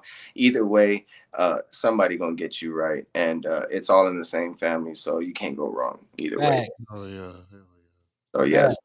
And custom anthems too. If anybody needs a custom anthem, I still feel like I dabble pretty well in that area. So if anybody needs anything, y'all know where to go with that. Freak man, the middleman, whatever, you know. Man, you know it. You know it. yeah. But I just want to tell y'all, man, thank y'all for the opportunity and the platform. I know we probably went almost 3 fucking hours, but uh, I mean, it's fun. I got to share the news and break the news with y'all first. Hell Um, Yeah, and no, he was super excited. He's like, I gotta get rid of this shit ASAP because I'm gonna tell somebody. yeah. bro, so I said tonight then. I said, all right. yeah, so at the end of the day, dog, yeah, bro, if it wasn't for y'all supporting me too and what I do, I mean, it's hard to keep involved in the city that you're from when you don't live there no more. But because of y'all, I'm still involved. So I couldn't say thank y'all like enough, y'all. Already. Hell yeah. So, but thank y'all for having me, man. I know, let's wrap it up. I got to do a pair of cleats right now when we hang up too, so I might pull another all nighter. And yeah, man, it was a pleasure, and keep me in the loop if y'all need anything at all. I For ain't even trying. sure. I ain't trying to cut y'all like, but man, did y'all hear what this man said? That I have to pull another all nighter. Another. That you fucking right is 450 for a shoe, man. Because I've done that, bro. I've done that trying to put this shit. Make sure people get their shit on time. To be up all night to 5 o'clock in the morning, have to be at work at 8:30, bro. Yeah, man, this shit is real, bro. And I congratulate you, brother. You one of my inspirations when it comes to custom shoes, man. Keep pushing, keep, man. Allah bless you in every endeavor that you do, bro, because I know you do it with sensitivity, you do it with sincere and from the heart. It's no cap on it. It's literally from the heart, man. And Yes. I'm proud of you, bro. I'm proud of you, man. Real shit. For Thank sure. Salute to you, man, for you. everything Big that you salute. coming your way and shit. Hell yeah. So yeah, so any way I can give back, that's my way of saying thank you and giving back. Like we do the We on Fire stuff, and this year I'm gonna step up and I'm gonna actually donate for like school supplies as well and stuff like that. So and my son cuts hair now in San Antonio, so maybe there's a way I could get him to come down for that for an event, and he can dish out free haircuts. That'd be great too. Sure. Oh yeah. Say less, like you said. One more thing before we get up out of here too. Let's go like 2-3 more minutes and we'll talk about the locals list and everything. You said well we weren't on the local list for the best podcast and all that shit. I didn't see a list, but I was just bringing it up because I don't see why y'all wouldn't. Like y'all are doing something big. Your podcast is a big platform, and then you take the podcast platform and be able to push it out into the events that you push throughout the city. It's Yeah. backed by the podcast, so why wouldn't you be? So if you're not, tell me why you're not. Because our viewers don't vote. That's the only logical reason I can come up with, because it's over a year and counting. You know what I mean? Like Yep. you had to have come across it somehow, some way, with a variety of guests. It's not just Well, the the thing was, it said the thing was gonna open up. The voting was like, it said it was gonna open up like February something and close like March something. So Yeah. I saw that before the February date that it opened. So whenever I was sending everybody the link, it wasn't even available for you to vote for anything yet. So whenever it became available for people to vote for anything, it was never announced like, hey, the voting's pool open. is open, vote. And if the person that you want to vote for is not listed, usually they have you to where you could Nominate them. nominate and typing them in yourself. And I never saw that this year. Next thing you know, I just see the thing and it says the actual the five. It has for each Yeah. thing. It has for each winner. Category. It has like 5 category. It has 5 different nominees. Yeah. And I go to the podcast when I don't see us on that bitch. I'm like, damn. Yeah, I Yeah, facts. politics, Hell too. yeah, Yeah, facts. it's politics, dog. But man, fuck. Like I look You said it right, bro. You said it right, bro. fuck a list. Fuck Yeah, it. We're gonna hell do what we yeah. do. We're gonna do what Facts. we do and keep pumping this shit out, man. Hell Great yeah. content, great goddamn guests, you know what I'm saying? And what I like about the Ride and High brand, bro, we just not stuck on one thing, man. It's a whole bunch going on 5 days a fucking week, if not 7 on Yeah, Ride hell High. yeah. So Hell you know yeah. what I'm saying? We man, King doing this thing, man, and I'm blessed to be a part of this. You know what I'm saying? Appreciate you. Hell Let yeah. let's collab, Creon. Let's collab on a pair of shoes for the podcast right there for display. Oh shit. Most definitely. Right Most there on the definitely. table. Woo-wee. I'm down for whatever, You bro. you Hell you yeah. you do a pair of like forces or some type of tennis shoe, like your specialty, and I'll do a pair of like football cleats. Bet for Hell shit yeah. show. Oh For yeah, shit you can show. do the Riding High Sports football cleats. I was gonna say we could get them for the right now. Yeah, yeah, the We Riding High can too. Sports football cleats. Hell yeah, I can see your So, logo and shit. so let's do that, and that'll be a big way of being able to say thank you to you guys for like Yeah, for shit show. You For show sure. right. Hell yeah. Appreciate y'all. Hell yeah. So we'll do that, and yeah, bro, we'll just have them on display there. So whenever DJ Lil King's doing his thing, whether it's behind the turntables or interviewing somebody, at least they'll be somewhere out We'll there. have 'em right here on the table. Shit. Yeah, just straight right there. Yeah. It's usually sponsored by Backwoods, but they ain't got back to us yet. So on to the next. Yeah, so we'll do that. I'll start working on a pair. I got extra cleats, so I'll just pick a random pair and I go grab the logo off of Lil King's page and shit. I'm gonna send it to you. I'm gonna send because we got Okay. a sports logo. So I'm gonna inbox you after we get off. You can send me your email and I'll email you the logo so it can be all smooth and shit. Perfect, brother. Perfect, man. Well, thank y'all so much, guys. I'm sorry we went on for 3 hours, but man, Hey, when it it's was up, legit. Hell yeah. Yeah. Nah, it was dope, bro. You got a story to tell, and I'm sure you still got a lot more to go and shit. And you still got a lot more to live too. So Wasn't no open air space, bro. Hell It talked the whole 3 hours, so that's legit. Hell yeah. yeah. So yeah, but those I'll are make- fire, whatever the fuck they are. what's that? Whatever you're holding in your hand. These are the prime cleats. The Deion Sanders prime cleats. They only came out in adult sizes, but why not have the little babies be able to have a pair if they want to? Those are fire. Damn. My artwork, and again, like I said, I stand by my shit, and it's good. So, and these are a size 1, so anybody watching is size I 1. might need some right now.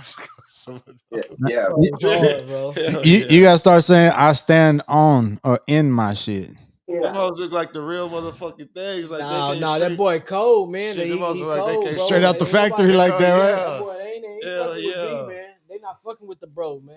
I ain't lying. He cold with it, bro. Yeah, them hoes look like they can't straight out the factory like that shit. Hell yeah. I just stay busy, bro, and like I said, some little strawberry ice cream with a waffle cone. Oh, nice. Damn. Yeah. Hell yeah. Baseball turfs. So size 2.5. These are extra. So I just do shit just to say I can do it. I know I can. That shit's sick, Yeah, them bro. hoes, I see. Yeah, you sent me them the other day. Boy, I say, ooh. Oh damn. So yeah, guys, and matter of fact, I got some jerseys. I'll send y'all 1, 3. I'll send 4 of them, and give one to Alex too. But I got these Oh, we. international jerseys that they gave me, hockey jerseys. So Yeah. I'll Fuck send yeah. them y'all's way. So This episode sponsored by.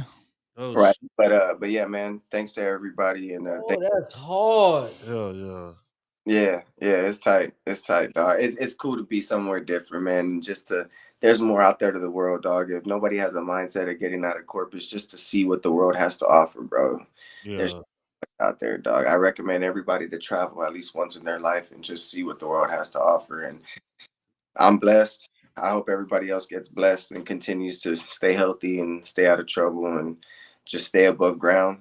And yeah, man, I'm super proud of y'all too, man. Everything y'all are doing. Let's just take riding high on the road with Bino. Cool. That'd be That'd be cool. live, bro. But there's a big possibility I'll be down there for the beat battle. I'll keep y'all posted on it. But yeah. Really? Hell yeah, for sure.